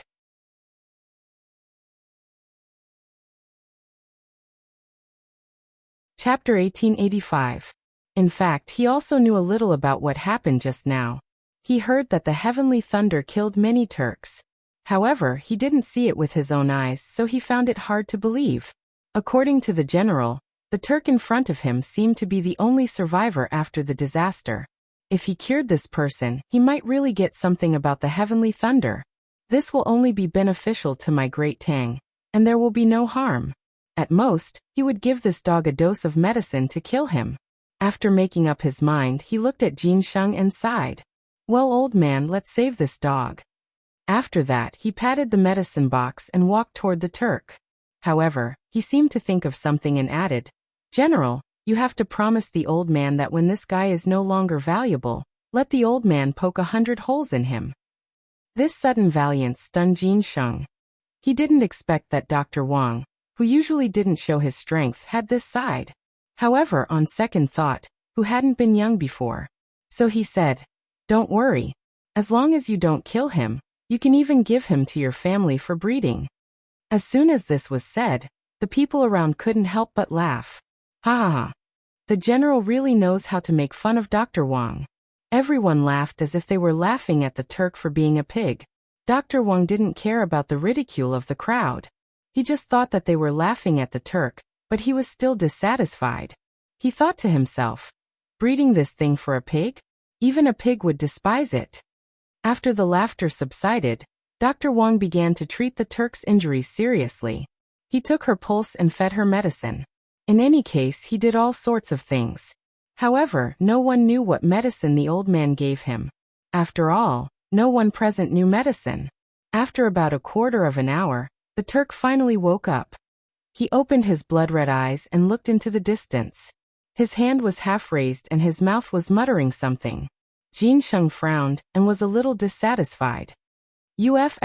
King, speak louder. As soon as his voice fell, he felt something was wrong. It seemed that he hadn't asked, so he said, What's your name? What happened just now? It was unknown whether the Turk didn't understand or was deliberately not replying. He turned his head and slowly lowered his hand, pretending to be a dead dog. Wu Pu couldn't stand it anymore and scolded him. Why the F***ck are you pretending? How dare you not answer the general's question? Do you think you're some big shot? Come on, beat him. Hearing this, the onlookers immediately picked up their weapons, eager to give it a try. They had long wanted to tear this guy to shreds. Jin Sheng did not dare to let these guys hit him. It was not easy to save him. What if he was beaten to death? Besides, these fellows didn't even know how to control their strength. Not to mention hitting, even a light touch might be fatal.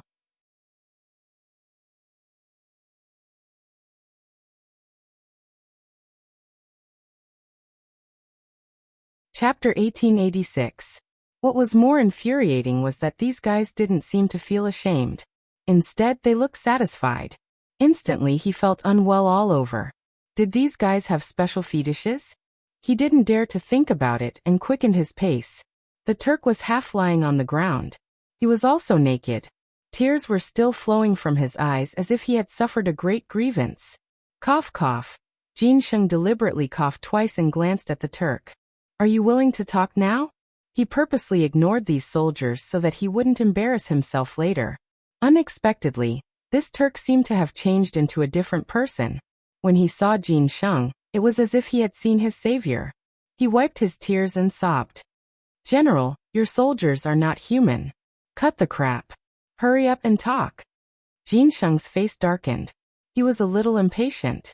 He naturally didn't want to listen to others talk about his soldiers, especially a Turk. However, what did these guys do to make people angry?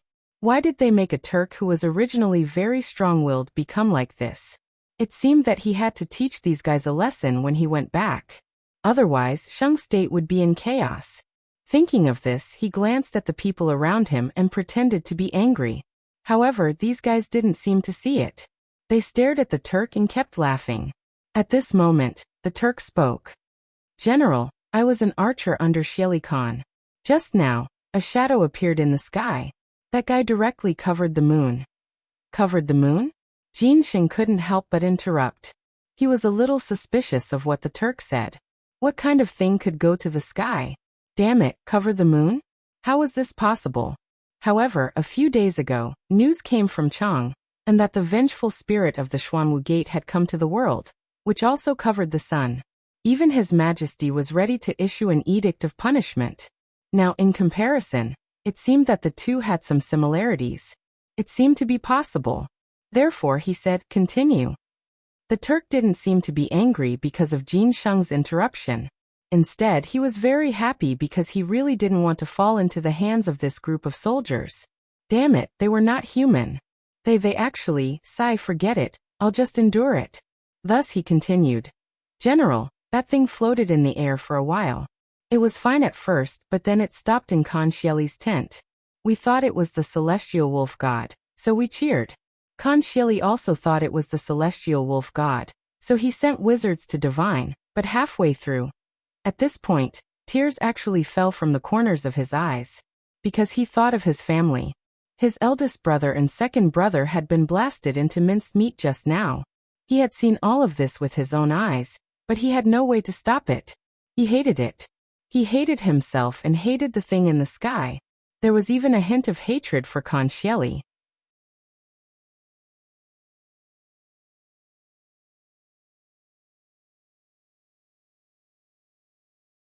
Chapter 1887. Khan Xieli. Speaking of this, the Turk seemed to realize something was wrong and hurriedly corrected himself. When I was in a coma just now, I vaguely heard Xieli's voice and little Khan Tuli's voice. They seemed to have withdrawn together. Jin Sheng held his chin with his hand and smiled. He felt that this Turk was a bit interesting. Just now he called Xieli Khan. Why did he suddenly call him Xieli? Also, why did this guy only call Xieli by his real name, and still be very respectful to Tuli? Did he want to please him? But that was impossible. The Tang dynasty and the Turks were feuds. Even if he wanted to please him, he would not let him go. What was this guy thinking? No, he had to ask. So he said again. Why did you call Xieli by his real name? Isn't he your Khan? Also, since you already called Xieli by his real name, why did you call Tuli little Khan? The Turk seemed to dislike this topic. He glanced at Jin Sheng and was a little angry, but soon flashed away. After all, he was under the eaves and had to lower his head. So he said, if it weren't for Xieli, how could I have one of my legs blown off? How could my two brothers die? So, do you understand? Jin Sheng nodded as if he did not fully understand. It seemed like this guy had placed all the blame for the heavenly thunder on Xieli, which could also be considered a good thing. Perhaps he could make use of it in the future. After a short pause he asked again. Then why did you call Tuli little Khan? Little Khan Tuli is different from Xieli. The Turk raised his head, and a smug look flashed in his eyes. Little Khan Tuli is the son of the previous Khan. And he was originally the successor. It was only because he was too young that he was taken away by Xieli. If Little Khan can lead the grassland, we will definitely fight our way into the Tang Empire. Speaking of this, he seemed to realize something and quickly corrected himself. No, I mean it was not Little Khan Tuli's idea to come to the Tang dynasty this time. He even opposed it a little. Jin Sheng raised his eyebrows. Unexpectedly, there was an unexpected gain. Tuli opposed to coming to the Tang dynasty to plunder. Could it be that this guy wanted to show goodwill to the Tang dynasty? Thinking of this, he quickly asked, why did Tuli oppose it? This. The Turk frowned, clearly thinking about something. After a while he said, I don't know.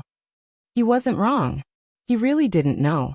As for why Tuli opposed the abduction of the Tang dynasty, the fundamental reason was that he did not want Xieli to grow bigger and bigger, because Tuli was wholeheartedly thinking about how to succeed the Khan's position. If this time Xieli succeeded in the abduction, his prestige would be even greater. How could he still play around? How could a mounted archer like him know about such matters? Jin Sheng didn't blame him. After all, this was no small matter. He said, forget it, let's leave it at that. After that he glanced at Wu Pu behind him and said seriously, take this guy back. Remember, lock him up alone. No one is allowed to get close. As he spoke, he intentionally or unintentionally glanced at the shirtless soldiers around him. These fellows had tormented this Turk to the brink of death. If he were to fall into the hands of these fellows, he would most likely die. The soldiers didn't seem to care about the general's gaze, because they felt that they had done a good deed. Wu Pu looked solemn. Yes, General. After that he waved his hand and shouted, go back to the city. Jin Sheng wasn't in the mood to care about these trivial matters. He jumped on the horse and rushed to Shenzhou City. Everyone tidied up, extinguished the bonfire, and prepared to go back to the city with the Turk. The next day, the sky was already bright. A group of soldiers riding tall horses galloped on a country road. They were dusty, their faces were full of dust, and their lips were dry and cracked, as if they were about to faint. However, their strong military consciousness still made them struggle. They held the reins tightly and didn't want to give up. However, horses were different from people. They didn't have strong willpower. After a long journey, many of them began to foam at the mouth, as if they would fall to the ground at any time. Finally, a horse seemed to be unable to hold on. Its front hooves were stuck in the pothole. Its body suddenly leaned forward and fell heavily to the ground. Its whole body twitched, and at the same time, the soldier on it was thrown to the ground. The soldier was completely unprepared for this sudden turn of events. He rolled to the ground and fell unconscious. Of course, the matter was far from over. The collapse of the first horse immediately affected the second, and the third. Soon, a large number of horses behind him lost their front hooves and fell to the ground one after another. They foamed at the mouth and panted heavily, as if they were struggling for their lives. The soldier in front heard the sound and immediately reined in his horse. He glanced back and then turned pale. He shouted to the front, General, something happened in the rear. The leader was Li Jing. He was ordered by the emperor to search for Zhang Feng. He rushed all the way and didn't dare to neglect. He didn't even rest on the way. He was about to reach Xingzhou, but now something happened? How could he not be anxious?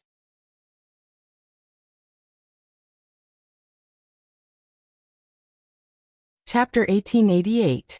However, the soldier could not ignore it. Thus, he reined in his horse and turned it around. He squeezed the horse's belly and glanced at the people who had fallen. The horses were twitching.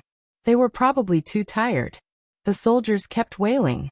However, they had only suffered some superficial wounds. There was not much of a problem. Thus he said, Military officer, call the doctor to treat them. At the same time, count the horses of the injured people and the horses of the uninjured people. Present them one by one. After speaking, he looked around at everyone. Take advantage of the time when the military officer is counting. All of you should rest. After settling down, Li Jing dismounted from his horse and handed the reins to the guard. He stood with his hands behind his back and looked at Shenzhou City not far away. This time he came to Shenzhou for two reasons. The first one, needless to say, was naturally to find Zhang Feng. The second one was to check on Sheng Zhou. The current Sheng Zhou's general, Jin Sheng, was an archer under his command. After the war was quelled, he was sent to guard Shengzhou city. This old man used to be a brave general on the battlefield. Ever since he came to Shengzhou, he complained every day about how desolate Shengzhou was. There was not even a woman. Even the cows were male. His brothers had a hard time and so on. He came today to check. If it was really so desolate, then he would ask His Majesty to allocate some money and find a few women. After all, they had followed him before. Just as he was thinking about his experience, a voice came from behind him. General, the number of people has been counted. Hearing this, Li Jing slowly turned around and glanced at the military officer. He said with a serious face, "Report it." "Yes, General." The military officer nodded and opened the report in his hand. As he read, he said, 50 horses are injured and can no longer walk. They need to be treated. 60 people are injured and temporarily cannot follow the army. The rest are not injured and can continue to march. Oh, Li Jing frowned. He did not expect the injuries to be so serious. In such a situation, he would have ordered them to rest. However, His Majesty's orders were very urgent. There was no time to delay. Thus he said, "Those who are injured and cannot walk, stay here and recuperate. The rest will continue to march with me." In this era, it was difficult to raise war horses. The money spent on fodder could provide a family with food and clothing for a year. Thus it was very precious. Moreover, a good war horse could often decide the outcome of a battle. Therefore, even if it was injured, it had to be treated. The soldiers also understood this, so they usually treated the war horses as their own brothers. No one had any objections to the commander-in-chief's order. After leaving the doctor behind, everyone got on their horses again and rushed towards Shengzhou. In less than a moment, the gate of Shengzhou city was in sight. These few words seemed to have some kind of magical power. After the soldiers saw them, they all seemed to have gone mad and ran wildly. However, this was also understandable. After all, they had been traveling for a few days and hadn't eaten much. Now that they finally saw people, how could they not be excited? Li Jing did not stop him. He took the lead and ran ahead. Soon he arrived at the city gate. Huff! Li Jing reined in his horse and looked up at the city gate. Then he looked at the guard beside him and said, "Go call the city gate." The guard accepted the order and waved his gilded banner, as if he was afraid that the people on the city gate couldn't see it. This was understandable. If you were going to call for the people on the city gate, you naturally had to reveal your identity first. The people upstairs, listen up. The Minister of War Li Jing is here. Quickly open the city gate. The banner swayed in the air. The gilded Li word was incomparably eye-catching. Upstairs, the patrolling soldiers heard the roar and hurriedly lowered their heads to take a look. They saw a large banner swaying in the air with the word Li written on it. This frightened everyone. One had to know that Li was the national surname. Wasn't that person with the surname Li someone who could cover the sky with one hand? And now the Minister of War Li Jing was downstairs. That was their immediate superior. How could they dare to be negligent? They all panicked. They informed General Jin Sheng and prepared things to welcome Li Jing. Jin Sheng, who was in the residence, quickly received the news. His first reaction was excitement. Why? Firstly, he was a soldier under Li Jing. Now that his superior had come, he naturally thought highly of him. Secondly, the Turks had just been attacked by the heavenly lightning and had already retreated. That would mean that he had contributed greatly. However, he quickly realized that something was wrong. Why did General Li come just as the Turks were attacked? Could it be that General Li knew something? Or could it be that the heavenly lightning this time had something to do with General Li? It was possible. It was very possible. Back then, General Li had destroyed Xiaoliang and Wang Shichong, who had proclaimed himself as the emperor in Luoyang.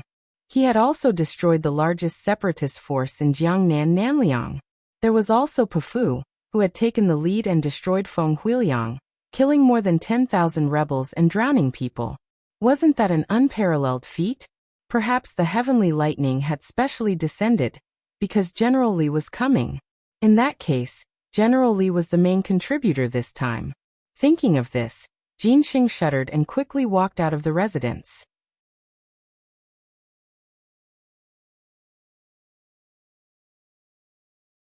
Chapter 1889. He wanted to greet General Li personally. Even if General Li was not his superior, he had to greet the heavenly thunder. He ran all the way and finally arrived at the city gate. At this time the city gate had been opened. Seeing the neat and strict team, Jin Xing hurried forward. "General, I'm late. Please forgive me." He cupped his hands and looked at Li Jing with admiration in his eyes. Li Jing looked indifferent. In fact, he had a good impression of this subordinate. After all, he guarded a place and worked hard even if he did not contribute. So he said, "Get up and follow me into the city." After that, he squeezed the horse's belly and slowly walked into the city. The soldiers followed closely behind, raising a cloud of dust. The big banner swayed in the wind, looking solemn and solemn. Seeing that most of the people had entered, Jin Xing casually gave a few orders at the door and quickly followed. As soon as they entered the city, Jin Xing called Wu Pu. "Serve the general tea immediately. Go personally." Wu Pu also knew Li Jing's status and did not dare to neglect. He accepted the order and left. At this time, Li Jing had already entered the inner mansion. He was familiar with this place. After all, he had been here before. The inner mansion was where Jin Xing usually entertained guests. Normally, Jin Xing should sit in the main seat. However, since Li Jing was here today, his superior naturally sat in the main seat, and Jin Xing sat on the side. The two sat upright. Before they spoke, Wu Pu came in with tea. He walked to Li Jing and carefully served a cup of tea. "General, please have the tea." Li Jing narrowed his eyes and glanced at Wu Pu. He seemed to have thought of something and asked in surprise, "You're the archer from before?" He vaguely remembered this person's figure in his mind. He seemed to be an archer, but he was not sure. Wu Pu was delighted. He did not expect that a small guard like him would be remembered by the general. He quickly said, "Yes, General. It's me." Li Jing glanced at Wu Pu, but this time he valued him more. "Good. Since you're in Shengzhou, assist Jin Xing well. You won't have followed me in vain." Wu Pu did not dare to say anything. It was the greatest grace to be valued by the general. He nodded repeatedly. Seeing that the general did not say anything more, he could only serve another cup of tea to Jin Xing and left in a hurry. Only Li Jing and Jin Xing were left in the entire inner mansion. The atmosphere was solemn. Li Jing was about to ask about Zhang Feng when Jin Xing spoke first. He suddenly stepped forward and half knelt on the ground. He said excitedly, "Thank you, General, for sending down the heavenly lightning." "Wait," Li Jing hurriedly interrupted. He was a little confused. What did he mean by sending down the heavenly lightning? Was he really that capable? Confused, he could only ask, "What did you mean by that? What lightning?" "You don't know." Jin Xing was stunned because he had always thought that this was the general's doing. Now the general didn't know? Was it not the general's doing? Impossible? Other than the general, who else could summon the heavenly lightning? It must be because the general was afraid that his achievements would shock the emperor, so he didn't say anything. Yes, that must be it. Therefore he cupped his hands and continued, "General, last night, heavenly lightning struck down and killed the Turks who were stationed outside Shenzhou city. It also caused a big fire and countless casualties." "What?" Li Jing's eyes widened as he slammed the table and stood up. "Oh my God! What kind of explosive news is this? Heavenly thunder descending? And even caused a huge fire? Countless Turks were killed? How could this be? How could such a thing happen?" He instantly felt that his brain was not enough. Frowning, he paced in the hall with his hands behind his back. If these were true, it would undoubtedly be a great thing for the Tang dynasty. But this matter was a little strange. Why would there be heavenly lightning? And it happened to fall in the Turks' camp? The more he thought about it, the more he felt that something was wrong. He stopped and stared at Jin Xing. "Tell me, are you deliberately trying to take credit? Are you trying to deceive Lao Tzu? What hasn't Lao Tzu seen before? What kind of heavenly lightning is there?" He hadn't cursed for many years. Since the founding of the Tang dynasty, he had been generous to others. Today, what this guy said was so unbelievable that he couldn't help but curse. However, this made Jin Sheng suffer. He had always thought that the heavenly lightning was the general's doing, but now it seemed that it was not at all. Not only was it not, but he was also scolded when he reported it truthfully. Damn it, there was no way to reason with him. However, he was the general, and he couldn't scold him back. Therefore, he continued to be patient and said, "General, what I said is true. Last night, heavenly lightning indeed struck down. Not only did it kill a large number of Turks, but Xieli and the Turks also brought the tribes back to the grassland overnight. I am willing to use my head as a guarantee for what I said." He really had no other way. If the general didn't believe him, he could only use his head to prove his sincerity. Li Jing was certainly not a fool. Seeing this guy's solemn vow, his confidence began to waver. He knew in his heart that Jin Sheng was a steady person, and would not deceive him for such a trivial matter.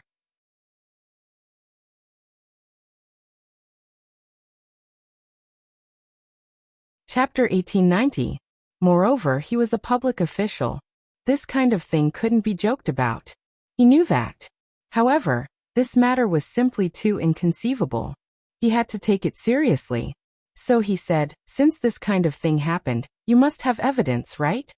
This sentence couldn't be more obvious. Since something had happened, there must be evidence to prove it.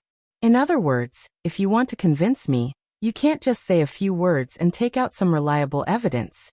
Jin Sheng naturally understood the reason. He turned to the door and shouted, "Bring the Turk here." Now only the Turk could prove what he said. This was also the reason why he left the Turk here. In a moment, the Turk was brought here. However, because of his disability, he could only sit on a stretcher. Li Jing didn't care about so many things. He was now concerned about what happened last night, so he asked directly, "What happened last night?" The Turk didn't know the identity of the person in front of him, but he knew Jin Sheng's identity. When he saw how respectful Jin Sheng was, he quickly told him what happened last night. As he spoke, he cried as if he had suffered a great grievance. In fact, he was also a victim. However, he was considered lucky. At least he was alive. It was unknown whether he was trying to please Li Jing, or he was resentful in his heart. When he spoke, he didn't forget to curse Xieli. His voice was extremely mournful. After listening, Li Jing finally knew the whole story. He waved his hand to signal the Turk to leave. Then, he sat on the chair and carefully digested everything just now. The amount of information that the Turk said just now was too much. First, a big thing covered the moon. Then lightning struck and the Turk camp was in a sea of fire. There were countless casualties. Then, Xieli and Tuli returned to the grassland with the army. Wait, what could fly to the sky? And it even attracted lightning? Why was this so familiar? It seemed to have happened in Chang'an city. Something that could fly to the sky? Zhang Feng? Could it be Zhang Feng? This big thing was Zhang Feng on it. According to the Turk's description, it was exactly the same as Zhang Feng in Chang'an. Back then, when Zhang Feng was in the sky, he also covered the sun. And now this thing covered the moon? It was exactly the same. Thinking of this, he no longer dared to be careless. He looked at Jin Sheng and hurriedly asked, "That thing in the sky went to your place?" This? Jin Sheng was at a loss for words. How would he know where to go? There was nothing in the Turkic camp. After thinking about it, he could only honestly say, this subordinate doesn't know. There was nothing in the Turkic camp. Li Jing frowned and thought to himself, oh no. If it was really Zhang Feng last night, he might be in danger now that a night had passed. Now that he was here on the Emperor's orders to find this fellow, if something were to happen to him, it would be hard for him to explain himself. What should he do? His heart was burning with anxiety. He paced a few steps in the hall, then looked at Jin Sheng. Immediately send someone to find that thing from last night. After saying that, he seemed to have thought of something and added, prepare brush and ink for this general immediately. He had to report this matter to His Majesty. Zhang Feng's disappearance and the retreat of the Turks were no small matter. It was just that Zhang Feng, this dog, really knew how to hurt people. If not for him, would this general have accepted this troublesome task? How unlucky. At the same time, on Mount Shao, because of Zhang Feng's disappearance, The entire academy was so anxious that their feet didn't touch the ground. Their only goal was to find Zhang Feng. However, a day and a night had passed, and there was still no news of Zhang Feng. This made everyone very anxious, afraid that something had happened to Zhang Feng. The two women kept visiting Zhang Feng's friends, trying to find some clues. Unfortunately, there was no news at all. They were women and shouldn't be in public. However, their husband was missing, so how could they not be anxious? So they didn't care too much. Unfortunately, the heavens didn't fulfill their wishes. In fact, the most anxious were Yu Shinan and the other old men. In their hearts, they regarded Zhang Feng as their disciple. Now that their disciple was missing, they were also very anxious. Even though they were old, they spared no effort to visit everywhere. However, Zhang Feng seemed to have deliberately hidden himself. They couldn't find any trace of him. After a discussion, these old men decided to enter the palace to meet His Majesty. This was because they knew that Li Shimin would definitely not leave this matter alone. As soon as Yu Shinan and the others returned from the palace, they were blocked by a group of students at the door. Mr. Bosher, what did His Majesty say? Are you willing to help? Mr. Say something. The students were all talking at once, looking anxious. However, Yu Shinan and the others didn't seem to be in a good mood. He frowned and waved his hand. Everyone disperse. We will think of a way to find Fengzi. You kids don't have to get involved. After saying that, Yu Shinan waved his sleeves and walked back to his residence with his head lowered. Before he could take 2 steps, 2 figures blocked his path. I've already told you. Yu Shinan looked up impatiently.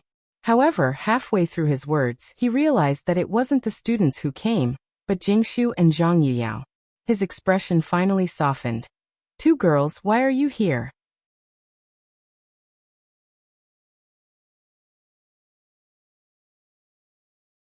Chapter 1891. This question was unnecessary.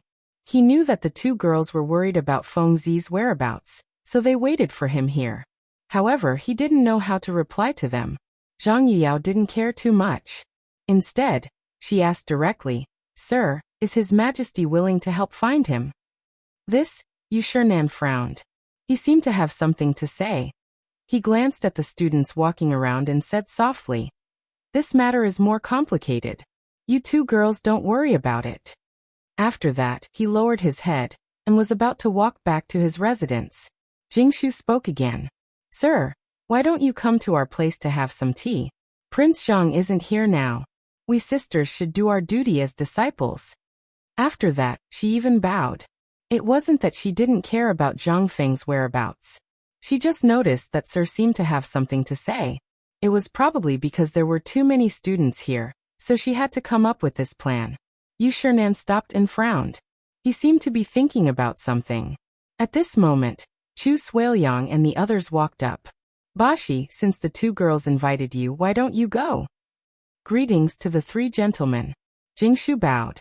Her original intention was to invite the 4 gentlemen over. She mainly wanted to ask about Prince Zhang's whereabouts. The 4 gentlemen were the great scholars of this generation. Naturally, they were more well-informed than a weak girl like her.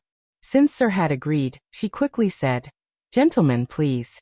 We sisters will go back and prepare some fragrant tea. After that, Jingshu pulled Zhang Yuyao and left. Yu Shinan didn't say a word during the whole process. However, it didn't mean that he didn't know anything. Instead, his heart was as clear as a mirror. Looking at the back of the leaving figure, he smiled. This girl may become Fengzi's good wife in the future. That's right. Chu Suiliang stroked his beard and looked at Yu Shinan. He changed the topic. We have to talk about Fengzi sooner or later. Since these 2 are so anxious, let's go and have a seat. Yu Shinan narrowed his eyes and nodded thoughtfully. In fact, he had seen through Jingshu's thoughts at a glance just now. As the saying goes, the older you get, the wiser you become. However, he was also happy in his heart. After all, it was a good thing that there was another person who cared about Fengzi. Let's go and see how this girl's tea tastes.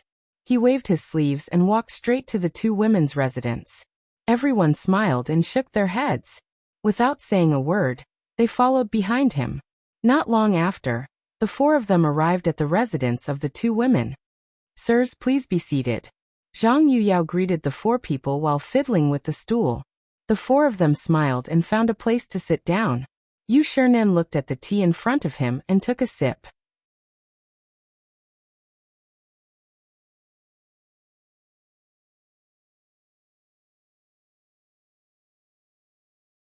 Chapter 1892. This, Yu Shirnan frowned. This question stumped him. He really didn't know when Fengzi would come back. Even the emperor didn't know. How would he know? Shueji saw that the situation was slightly deadlocked and quickly interrupted. Girl, Fengzi is someone who is going to do big things. We don't need to care about this. His words were more pertinent, and there was a double meaning in his words. The first meaning was that Fengzi was now doing big things. As for what big things, they didn't know. The second meaning was that Fengzi's matter was related to Li Erlang. Everyone shouldn't make wild guesses and shouldn't care about it. Of course, Zhang Yuyao couldn't understand these words because she didn't know who Li Erlang was. But Jingshu was different. Not only did she know who Li Shimin was, but she also knew everything about Li Shimin. Now the words of the four gentlemen were very obvious. They were meant for her to hear. Jingshu frowned as if she understood something.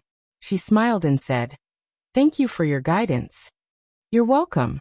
Shueji waved his hand and then looked at the other three. "Everyone, let's go." Since the matter had been settled, there was no need to stay any longer to avoid attracting gossip. The other three obviously understood this. They slowly got up and prepared to walk out of the door. Seeing that the gentlemen were about to leave, as the future wives and concubines of the disciple, the two women naturally couldn't stay. They both got up and stood at the door. "Gentlemen, please take care." The four men waved their hands, indicating that they didn't need to send them off. After a while, they disappeared from the sight of the two women. Seeing that the gentlemen had gone far, the two women returned to their seats. Zhang Yuyao was actually a little puzzled by what the gentleman said just now, but it wasn't appropriate for her to ask directly. Now that there was no one around, she looked at Jingshu and asked, "Sister, why do I feel that there is a hidden meaning in what the gentleman said just now?" "Sister, you don't have to be like this." Jingshu smiled. She put her hand on Zhang Yuyao's hand and comforted her. Since the gentleman heard from His Majesty that Prince Zhang is not in danger, it must be true.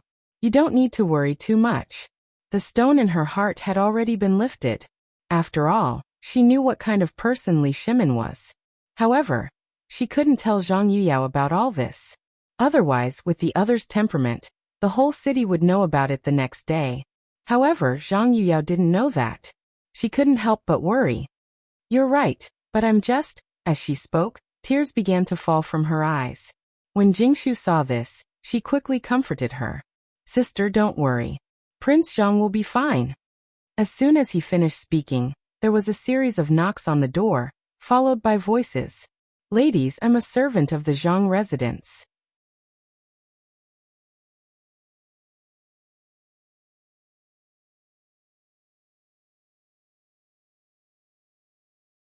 Chapter 1893. In any case, Prince Zhang wouldn't be back anytime soon. Moreover, this Madame Xia might really be the same woman from before. If that was the case, then she would be very important to Prince Zhang. She had to keep Prince Zhang here. After making up her mind, she said with a serious expression, "Since Prince Zhang isn't here right now, I'll go back with you. Wait here while I tidy up." After saying that, she turned around and walked back to her room without waiting for their reactions. When Zhang Yuyao saw Jingshu coming back, she quickly wiped the corners of her eyes and stood up to ask, "Younger sister Jingshu, what's going on outside?" Jingshu smiled and stepped forward to hold Zhang Yuyao's hand. "Older sister Yuyao, a servant from the Zhang estate just came to report that a Madame Xia is looking for Prince Zhang." "Madame Xia?" Zhang Yuyao's beautiful eyes turned as if she remembered something. "I remember that a Madame Xia came to look for Prince Zhang before. She even brought a batch of dried flowers. Could it be this Madame Xia?" She clearly remembered that when this Madame Xia brought a batch of dried flowers, Prince Zhang said that he wanted to do business with her, to make some perfume. Of course, Jingshu also remembered this and smiled. Older sister Yuyao is right.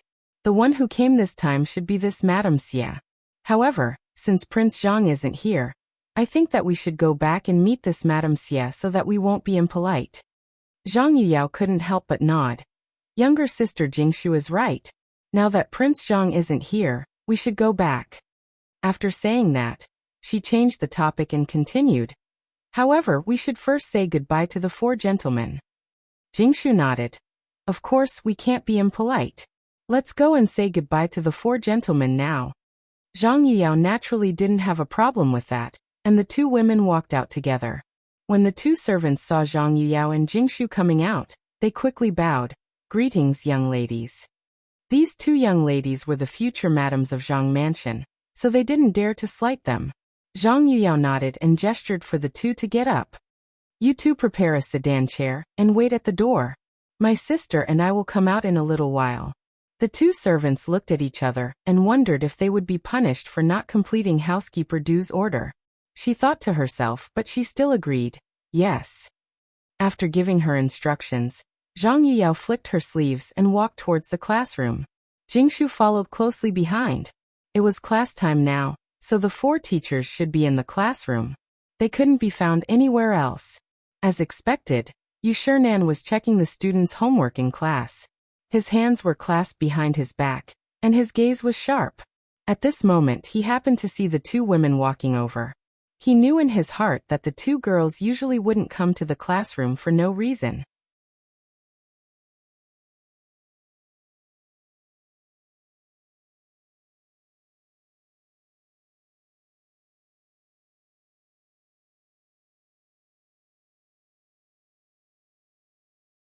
What he meant was that it was Prince Zhang who asked us to come back. Of course, she said this because she didn't want the people in the Zhang mansion to know that Prince Zhang was missing. Although she knew that Prince Zhang wasn't in danger, others didn't know. If the people in the Zhang mansion knew that the old master was not around, it would cause a huge uproar. For the peace of the Zhang mansion, it was a last resort to temporarily hide it from everyone. Obviously, Zhang Yuyao also understood Jingshu's meaning and interrupted. Yes, Steward Du, we will talk to Prince Zhang. Don't worry. Du Ziting lowered his head and frowned. He could understand what the two young ladies meant. It was nothing more than letting them take charge of the overall situation, which was not impossible. After all, these two young ladies were the old master's future wives. Moreover, since the old master was not back, they could only let these two young ladies take charge. Thinking, he said, "What are you two talking about? Since the old master is not back, naturally you two will take charge of the overall situation. Let's go in first." After that, he turned around and made a gesture with a smile. "Two young ladies, this way please." Zhang Yuyao and Jingshu looked at each other and smiled. They walked into the mansion one after another, while Du Ziting led a group of servants behind them. They were silent all the way until they reached the front yard. Zhang Yuyao pointed at the cotton-padded clothes in front of them and asked, "Steward Du, how is the production and sales of cotton-padded clothes now?" Du Ziting hurried forward and stood still with a touch of pride in his eyes. Now the production of cotton-padded clothes has doubled compared to before, and the sales are in short supply. The whole Chang'an city is fighting for our cotton-padded clothes. Since the old master left, he had been supporting the family alone. Coupled with the miscellaneous matters in the mansion and the cotton-padded clothes, it could be said that he was exhausted and had not slept well for several nights. Of course, he was not tired of these things and thought that working for the old master was not tiring at all. The two young ladies were well aware of all these. Looking at Steward Du's panda eyes, they naturally understood. Therefore, Zhang Yuyao said with concern, "Steward Du, you have been working hard recently. When Prince Zhang comes back, he will definitely reward you." It's not hard. Du Ziting waved his hand and smiled. "How can it be hard to work for the old master? There are not many kind-hearted and charitable people like the old master. It is my blessing to work in the Zhang mansion."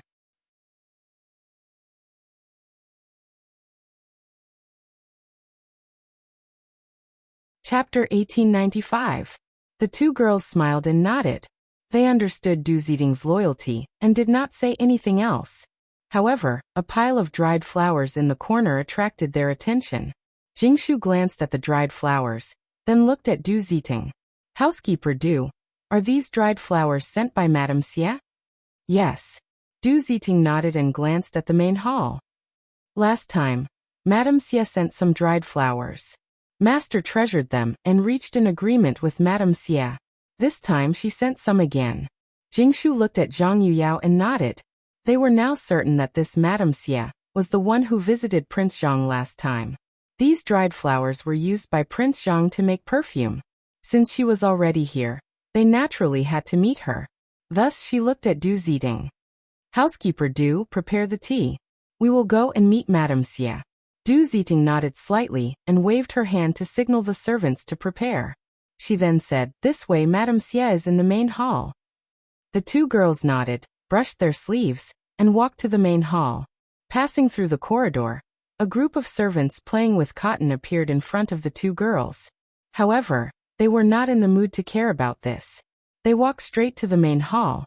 As soon as they entered the main hall, they saw a woman sitting in the main hall. It was Madame Xie. Madame Xie. The two girls went up to her. Although they only met Madame Xie once or twice, they remembered her clearly. It was not because she was outstanding, but because she was polite and graceful no matter what she did. This was not something an ordinary woman could do. When Madame Xie heard someone calling her, she glanced at the door. Seeing that it was not Zhang Feng, a hint of disappointment flashed in her eyes. However, it disappeared quickly. She then stood up and said, hello ladies. She naturally had some influence on the two girls in front of her. Ever since her family declined, she sold flowers for a living and trained a pair of good eyes. Zhang Yuyao stepped forward and smiled.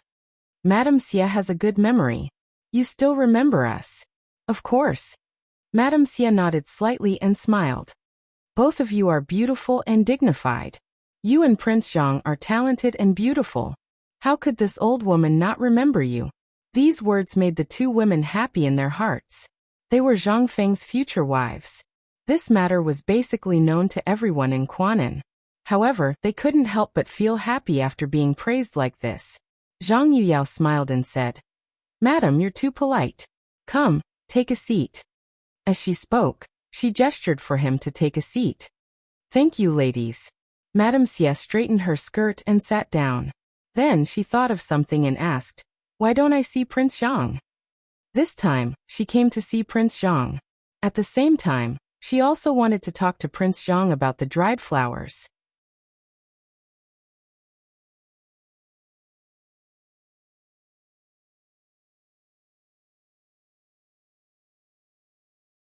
Chapter 1896.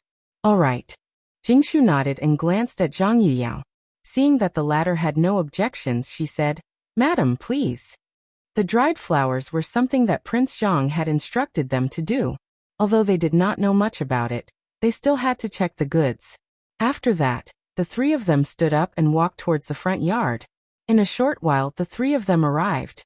Madame Xie pointed at the pile of dried flowers in front of her and smiled. Ladies, there are a total of 30 stones here. Please check them.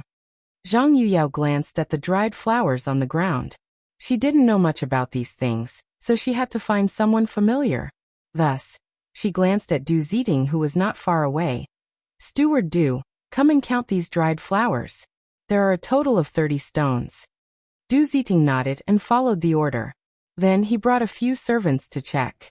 After a short while he had counted everything carefully and replied, Ladies, it is exactly 30 stones, no more no less. Jingshu nodded and said, Since there is no problem, let's check for Madame Xie. After that, she looked at Madame Xie. Madame Xie, the accountant will settle the bill for you later. Please wait for a while. No hurry, no hurry. Madame Xie smiled and nodded. Then she seemed to have thought of something and asked worriedly, Ladies, do you still want the dried flowers in the future? She did not want to ask this question. However, it was two ladies who appeared today and not Prince Zhang. This made her a little nervous. If the Zhang mansion did not want the dried flowers the next time, what should she do? Hence, she asked this question out of curiosity. Firstly, she wanted to confirm the attitude of the two ladies. Secondly, she wanted to give herself a peace of mind. However, this question stumped the two ladies. They were here to complete a transaction on behalf of Prince Zhang. How would they know if they still wanted the dried flowers in the future? If they said something wrong, wouldn't they be inhumane? The two ladies looked at each other and did not know what to do. Fortunately, Jingshu calmed down and looked at Madame Xia. She probed, "Madame Xia, didn't Prince Zhang tell you?" "Prince Zhang." Madame Xia blinked her beautiful eyes and smiled. "Prince Zhang did say that as long as he did not say anything, we will continue to send the dried flowers. But now it's you two ladies." Zhang Feng did say that because the perfume required a large amount of dried flowers. The dried flowers that they were sending were far from enough. They might ask for more in the future. How could they run out of stock? However, she was worried that the two ladies now that they were taking over the dried flowers. That was why he asked this question. Otherwise, who would cut off their own source? The two women obviously didn't know about this. Hearing young Master Zhang's orders, they were naturally overjoyed.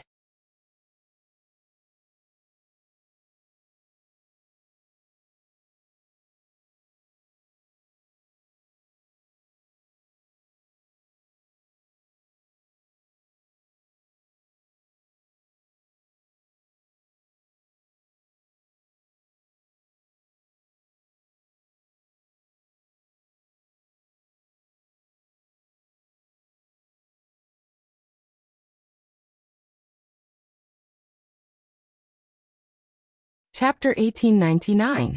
However, the blow this time was undoubtedly huge to the Turkic headquarters. Although it was impossible to know whether Xieli and Tuli were dead or alive, it could definitely stop the other party from going south. And Zhang Feng had really made a great contribution this time. However, he had been missing, which made him very vexed. Just as he was feeling vexed, footsteps came from outside the door. Then little Gizi walked in and bowed. "Your Majesty, the verbal order has been sent. Duke Wei and the others are also waiting outside. Should we summon them?" "Summon them." Li Shimin waved his hand. Little Gizi accepted the order and turned to leave the room. After a while he walked in with Wei Zheng. Wei Zheng and the others followed little Gizi's footsteps into the imperial study and smelled a pungent smell of smoke. Although they usually smoked a little, it was only when they had nothing to do. In addition, they were generally old. How could they smell such a strong smell? They immediately coughed. Cough, cough, cough. This smell. Everyone covered their noses and coughed. Seeing this, little Gizi hurriedly comforted them. "Sirs, please bear with it. His Majesty is waiting." Hearing this, everyone did not complain anymore. After all, His Majesty had already issued an edict and admitted his mistake. Strictly speaking, he was a good emperor. Besides, the thing in the sky was not the vengeful spirit of the Xuanwu Gate. After thinking about it, everyone still walked toward the main hall. They saw Li Shimin sitting on the dragon throne. Everyone came forward and bowed together. "Your Majesty." Li Shimin was already impatient. He waved his hand casually. "Rise. Everyone sit." After he finished speaking, he handed the letter on the table to Xiao Gizi and said, "Pass the letter to the officials." "Letter?" Everyone looked at the letter in Li Shimin's hand in confusion and guessed. Could it be that there was something wrong with that place? Or did something happen at the border? With doubts, they looked at Li Shimin but could not see any joy, anger, sorrow, or joy. At this moment, Xiao Gizi handed the letter to Wei Zheng. Because Wei Zheng was the closest person to Li Shimin, it was convenient for him to pass it down. Wei Zheng took the letter and looked down. Two big words appeared in front of his eyes. Li Jing. Wasn't Li Jing sent by His Majesty to find Fengzi? Could there be news of Fengzi? Delighted, he immediately tore open the letter and read it. The officials sitting around felt as if their hearts were being scratched by a cat, itching unbearably. They also wanted to read the letter, because they knew that the letter that His Majesty allowed everyone to read was definitely a matter of national importance. As the backbone of the imperial court, they all wanted to read it in advance. However, this little Gizi had already given the letter to Wei Zheng. They couldn't possibly snatch it away, right?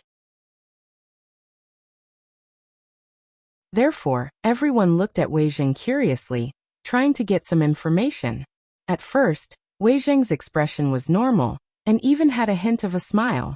However, slowly his eyes widened and his mouth opened wide as if he had seen something unbelievable. In the end, he stood up abruptly and kept exclaiming that it was impossible. Seeing this, everyone knew that the matter was definitely not simple.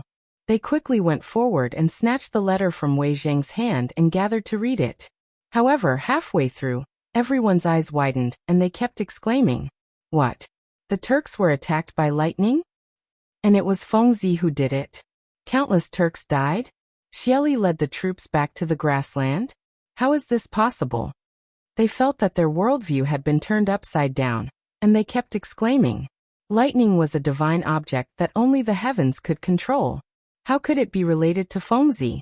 Moreover, according to Li Jing's letter, it seemed that Fengzi had sent down lightning from the sky and caused the deaths of various Turks. If that was the case, it was even more unbelievable. How could a human control lightning? Could it be that Fengzi was an immortal? Only immortals had such means. However, they quickly denied this theory. Because the people present had more or less interacted with Fengzi, they could be considered to know his character. This kid usually liked to fiddle with strange things. In terms of talent, he was a little talented, but it was impossible for him to have such means. Therefore, everyone looked at Li Shimin, hoping to get some information from His Majesty. Li Shimin naturally knew the doubts in everyone's hearts. He smiled faintly and said, "Have you all read the letter just now?" After that, he continued. Li Jing said in the letter that the lightning this time was very likely to be Fengzi's doing. At first, I was also puzzled as to why there would be such a ridiculous statement. However, after I thought of the Xuanwu Gate incident in Chang'an, and I felt that everything was logical. The Xuanwu Gate incident in Chang'an? Everyone was puzzled and confused. What was the connection between these two things? One was what happened in Chang'an, and the other was what happened in Shenzhou. The two had nothing to do with each other. Perhaps he saw through everyone's thoughts. Li Shimin continued. Have you forgotten that these things have something in common? That is, they can all go to the sky, and they were all done by Fengzi?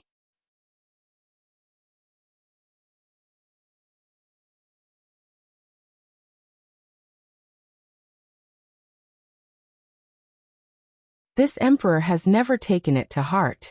Everyone looked at each other in disbelief. Since when did His Majesty become so generous?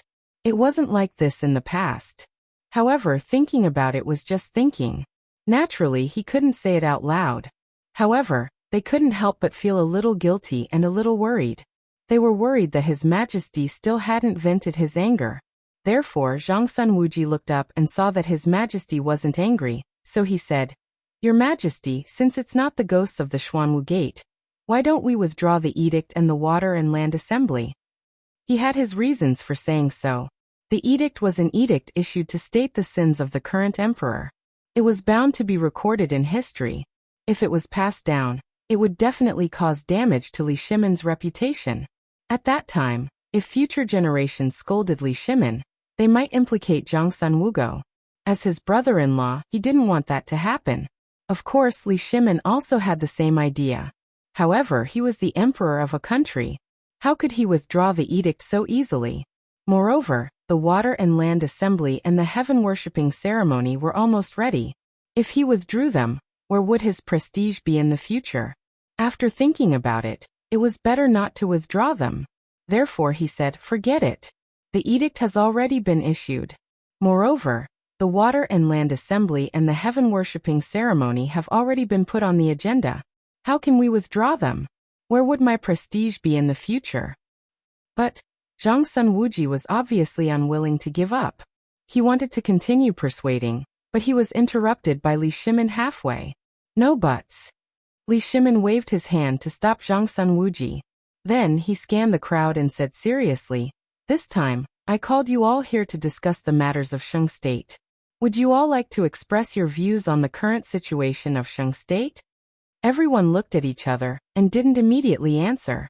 Instead, they all began to think in their hearts. Shang State could be said to have won a great battle. Although the Turks didn't take the initiative to attack, they dealt a heavy blow. There shouldn't be any danger. However, His Majesty didn't seem very happy. Everyone was a little cautious, afraid that they would make His Majesty unhappy, so they didn't step forward to answer. The imperial study slowly fell into silence. Finally, after 15 minutes, Wei Jing stepped forward and said, Your Majesty, the Turkic tribes were struck by lightning and suffered countless casualties. In the next few years, they probably won't go south to pillage. Our dynasty should strengthen the defense of the border, and even train the soldiers to strengthen our own defenses.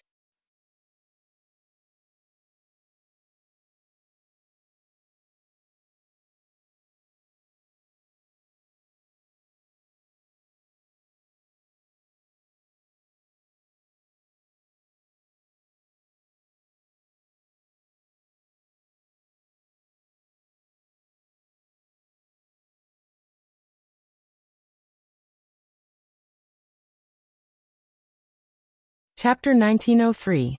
Li Shimin could understand Li Yuan's feelings. He was also anxious about Feng Zi's disappearance, but what was the use of being anxious? Right now, Li Jing had already gone to Xingzhou, and Yu Qigong and the others had also rushed over. They were all trying their best to search for him, so it was not the fault of the officials that they could not find him. Thinking about it, he hurriedly advised, Father, I have already sent people to Xingzhou to handle this matter, but there are not enough people. However, I believe that the results will be out soon. Li Yuan glanced at Li Shimin, but at this moment, he was furious, because he knew that Erlang had already done his best. Thus he looked at the officials, his eyes somewhat gloomy. Since there are not enough people, then let the clan send out some people. As soon as these words were spoken, the entire hall was in an uproar. Li Shimin looked at Li Yuan with a bewildered expression. Although he really wanted to touch the clan, he knew in his heart that the clan had a deep foundation and could not be eradicated overnight. Therefore, he had always buried this thought in his heart and had never said it out loud. But today his father had personally said it out loud. Although it was said very tactfully, but he could still hear his father's hatred for the clan. On this point, Imperial Father and I happen to agree. However, could the officials agree? Thinking about it, he shifted his gaze to the officials. In fact, the officials were no longer calm, because many of them were also in the ranks of the clans. The emperor's words just now meant that he was prepared to let the clans search for Zhang Feng. Although they were also worried about Zhang Feng, they did not plan to use the people of their clans. If they touched the people of the clan, it would definitely cause damage to the clan. Thus, everyone hurriedly stepped forward. Your Majesty, please show mercy. The clan cannot be touched. Li Yuan glanced at the crowd. His face could not help but flush red. The veins on his forehead bulged and he roared. Not using the clan? Then who can I count on? As he spoke, he walked in front of everyone, stretched out his finger and pointed angrily. It's you? Or you? Is it still you? Everyone's faces were filled with astonishment as they retreated. They knew that the emperor was currently in a state of anger and could not be provoked. Li Yuan glanced at everyone and roared again. Since you can't find Feng Zi, then what's the harm in touching the clan?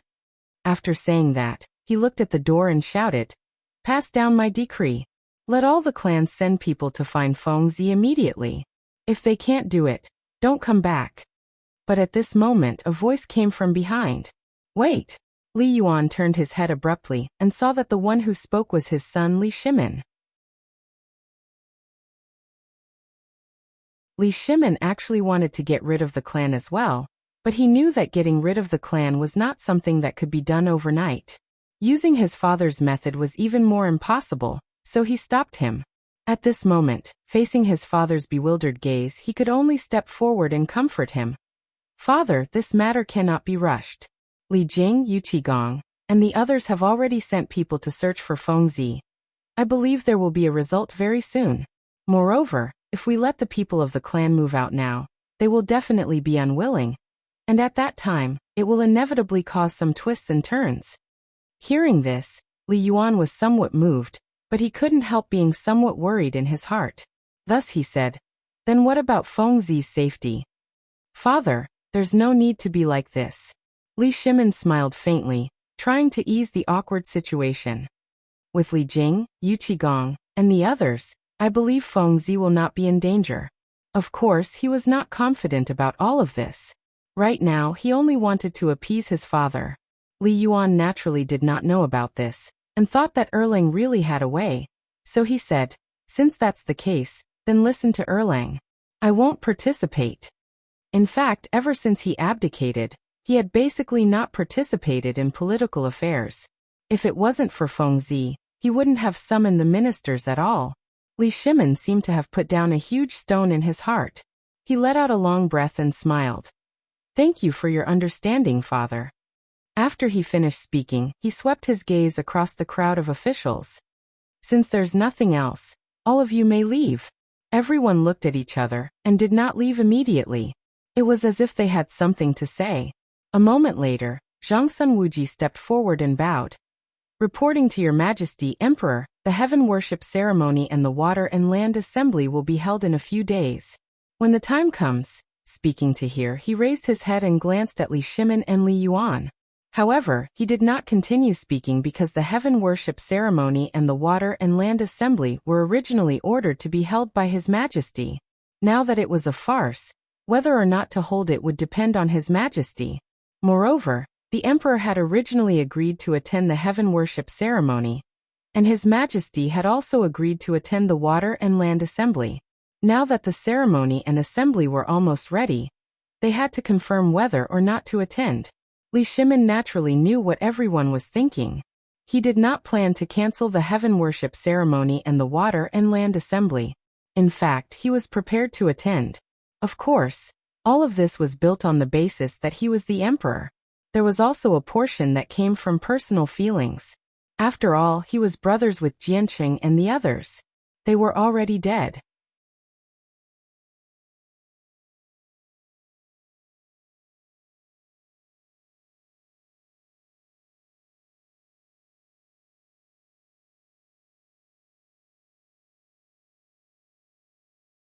Li Shimin took the letter and hurriedly opened it because he knew that Qing Yaojin was also looking for Fengzi. Now that the letter was sent, there must be some clues. Sure enough, as soon as he opened it, lines of clues about Zhang Feng appeared in front of him. Your Majesty, I was looking for Zhang Feng's traces. When I reached Shenzhou, I lost the clues, but later I found some traces. At present, I know that Zhang Feng is floating towards the grassland. Seeing this, Li Shimin frowned.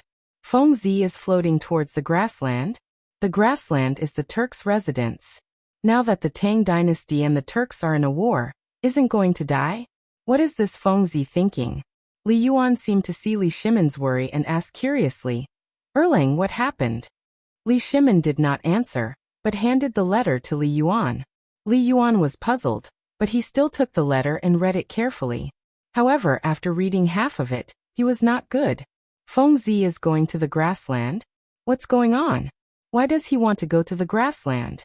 Doesn't he know that the Tang dynasty and the Turks are like fire and water? Isn't going to die now? He felt bad. After thinking for a long time, he still could not understand why Fengzi wants to go to the grassland. Therefore, he looked at Li Shimin nervously and asked, Erlang, why do you think Fengzi wants to go to the grassland? Isn't this going to die? Li Shimin naturally did not know, but facing his father's question, it was not good to not answer, so he could only frown and say, I don't know, maybe Fengzi is unwilling to let Xieli go? He himself did not believe what he said. Could it be that those people wanted to attack the grassland? It was impossible. However, he really could not think of any other reason in his heart. Li Yuan was not stupid. Naturally, he would not believe this nonsensical answer. Shooting a glance at Li Shimin, he stood up and paced in the hall. After a long while, he finally stopped and looked at Li Shimin with a solemn expression. Erlang, I think there must be something fishy about this. You immediately write a letter and order people to speed up and track Fengzi. Otherwise, once we reach the grassland, it will be difficult for the King of Hell to save us. Li Shimin nodded. He also understood the seriousness of this. Although he still did not know why Fengzi wants to go to the grassland, he must stop him. Otherwise, if something happens, there will be no chance to regret it. Therefore, he waved his hand to signal Xiao Gizi beside him to prepare a pen and paper. Soon he wrote 2 letters. One was for Cheng Yaojin, and the other was for Li Jing. Now that the two were not together, the letters must be written separately.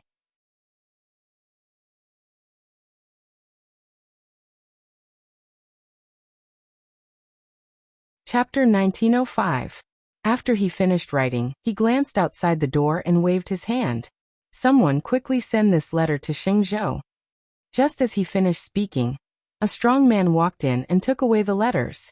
Seeing this, Li Yuan's frown slowly relaxed. He looked at Li Shimin and asked worriedly, Erlang, do you think Li Jing, Cheng Yaojin, and the others can successfully bring Fengzi back? Why do I feel uneasy? Don't worry, father. Li Shimin narrowed his eyes and didn't look too good. However, when he thought of his father beside him, he tried his best to put on a smile. You know the abilities of Li Jing, Cheng Yaojin, and Yu Qigong. It shouldn't be a problem to bring Fengzi back. Li Yuan nodded. The three of them were indeed fierce generals. Each of them could guard an area. It shouldn't be a problem. He thought too much. After some thought he said, Erlang is right. It shouldn't be a problem. After he finished speaking, he picked up the wine cup again. However, his slightly trembling right hand betrayed his nervousness. At the same time, White Deer College. A man in plain clothes shuttled through the mountain roads. He looked nervous and looked around from time to time, as if he couldn't wait. When he saw the words, White Deer College, he seemed to be energized and his steps became lighter. In a short while he reached the entrance of the college.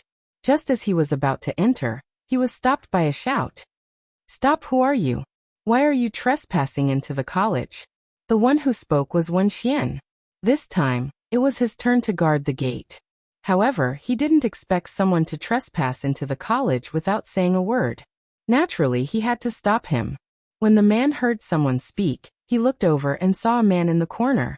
He cupped his hands and walked forward. Greetings, senior.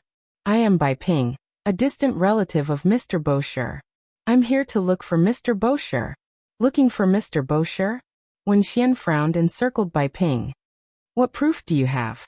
Yu Shernan was too famous, and many people came to look for him every day. Therefore, he needed a certificate to prove the identity of the visitor. Otherwise, he would not be able to receive so many visitors every day. When Bai Ping heard that Wen Xian wanted proof, he didn't hesitate.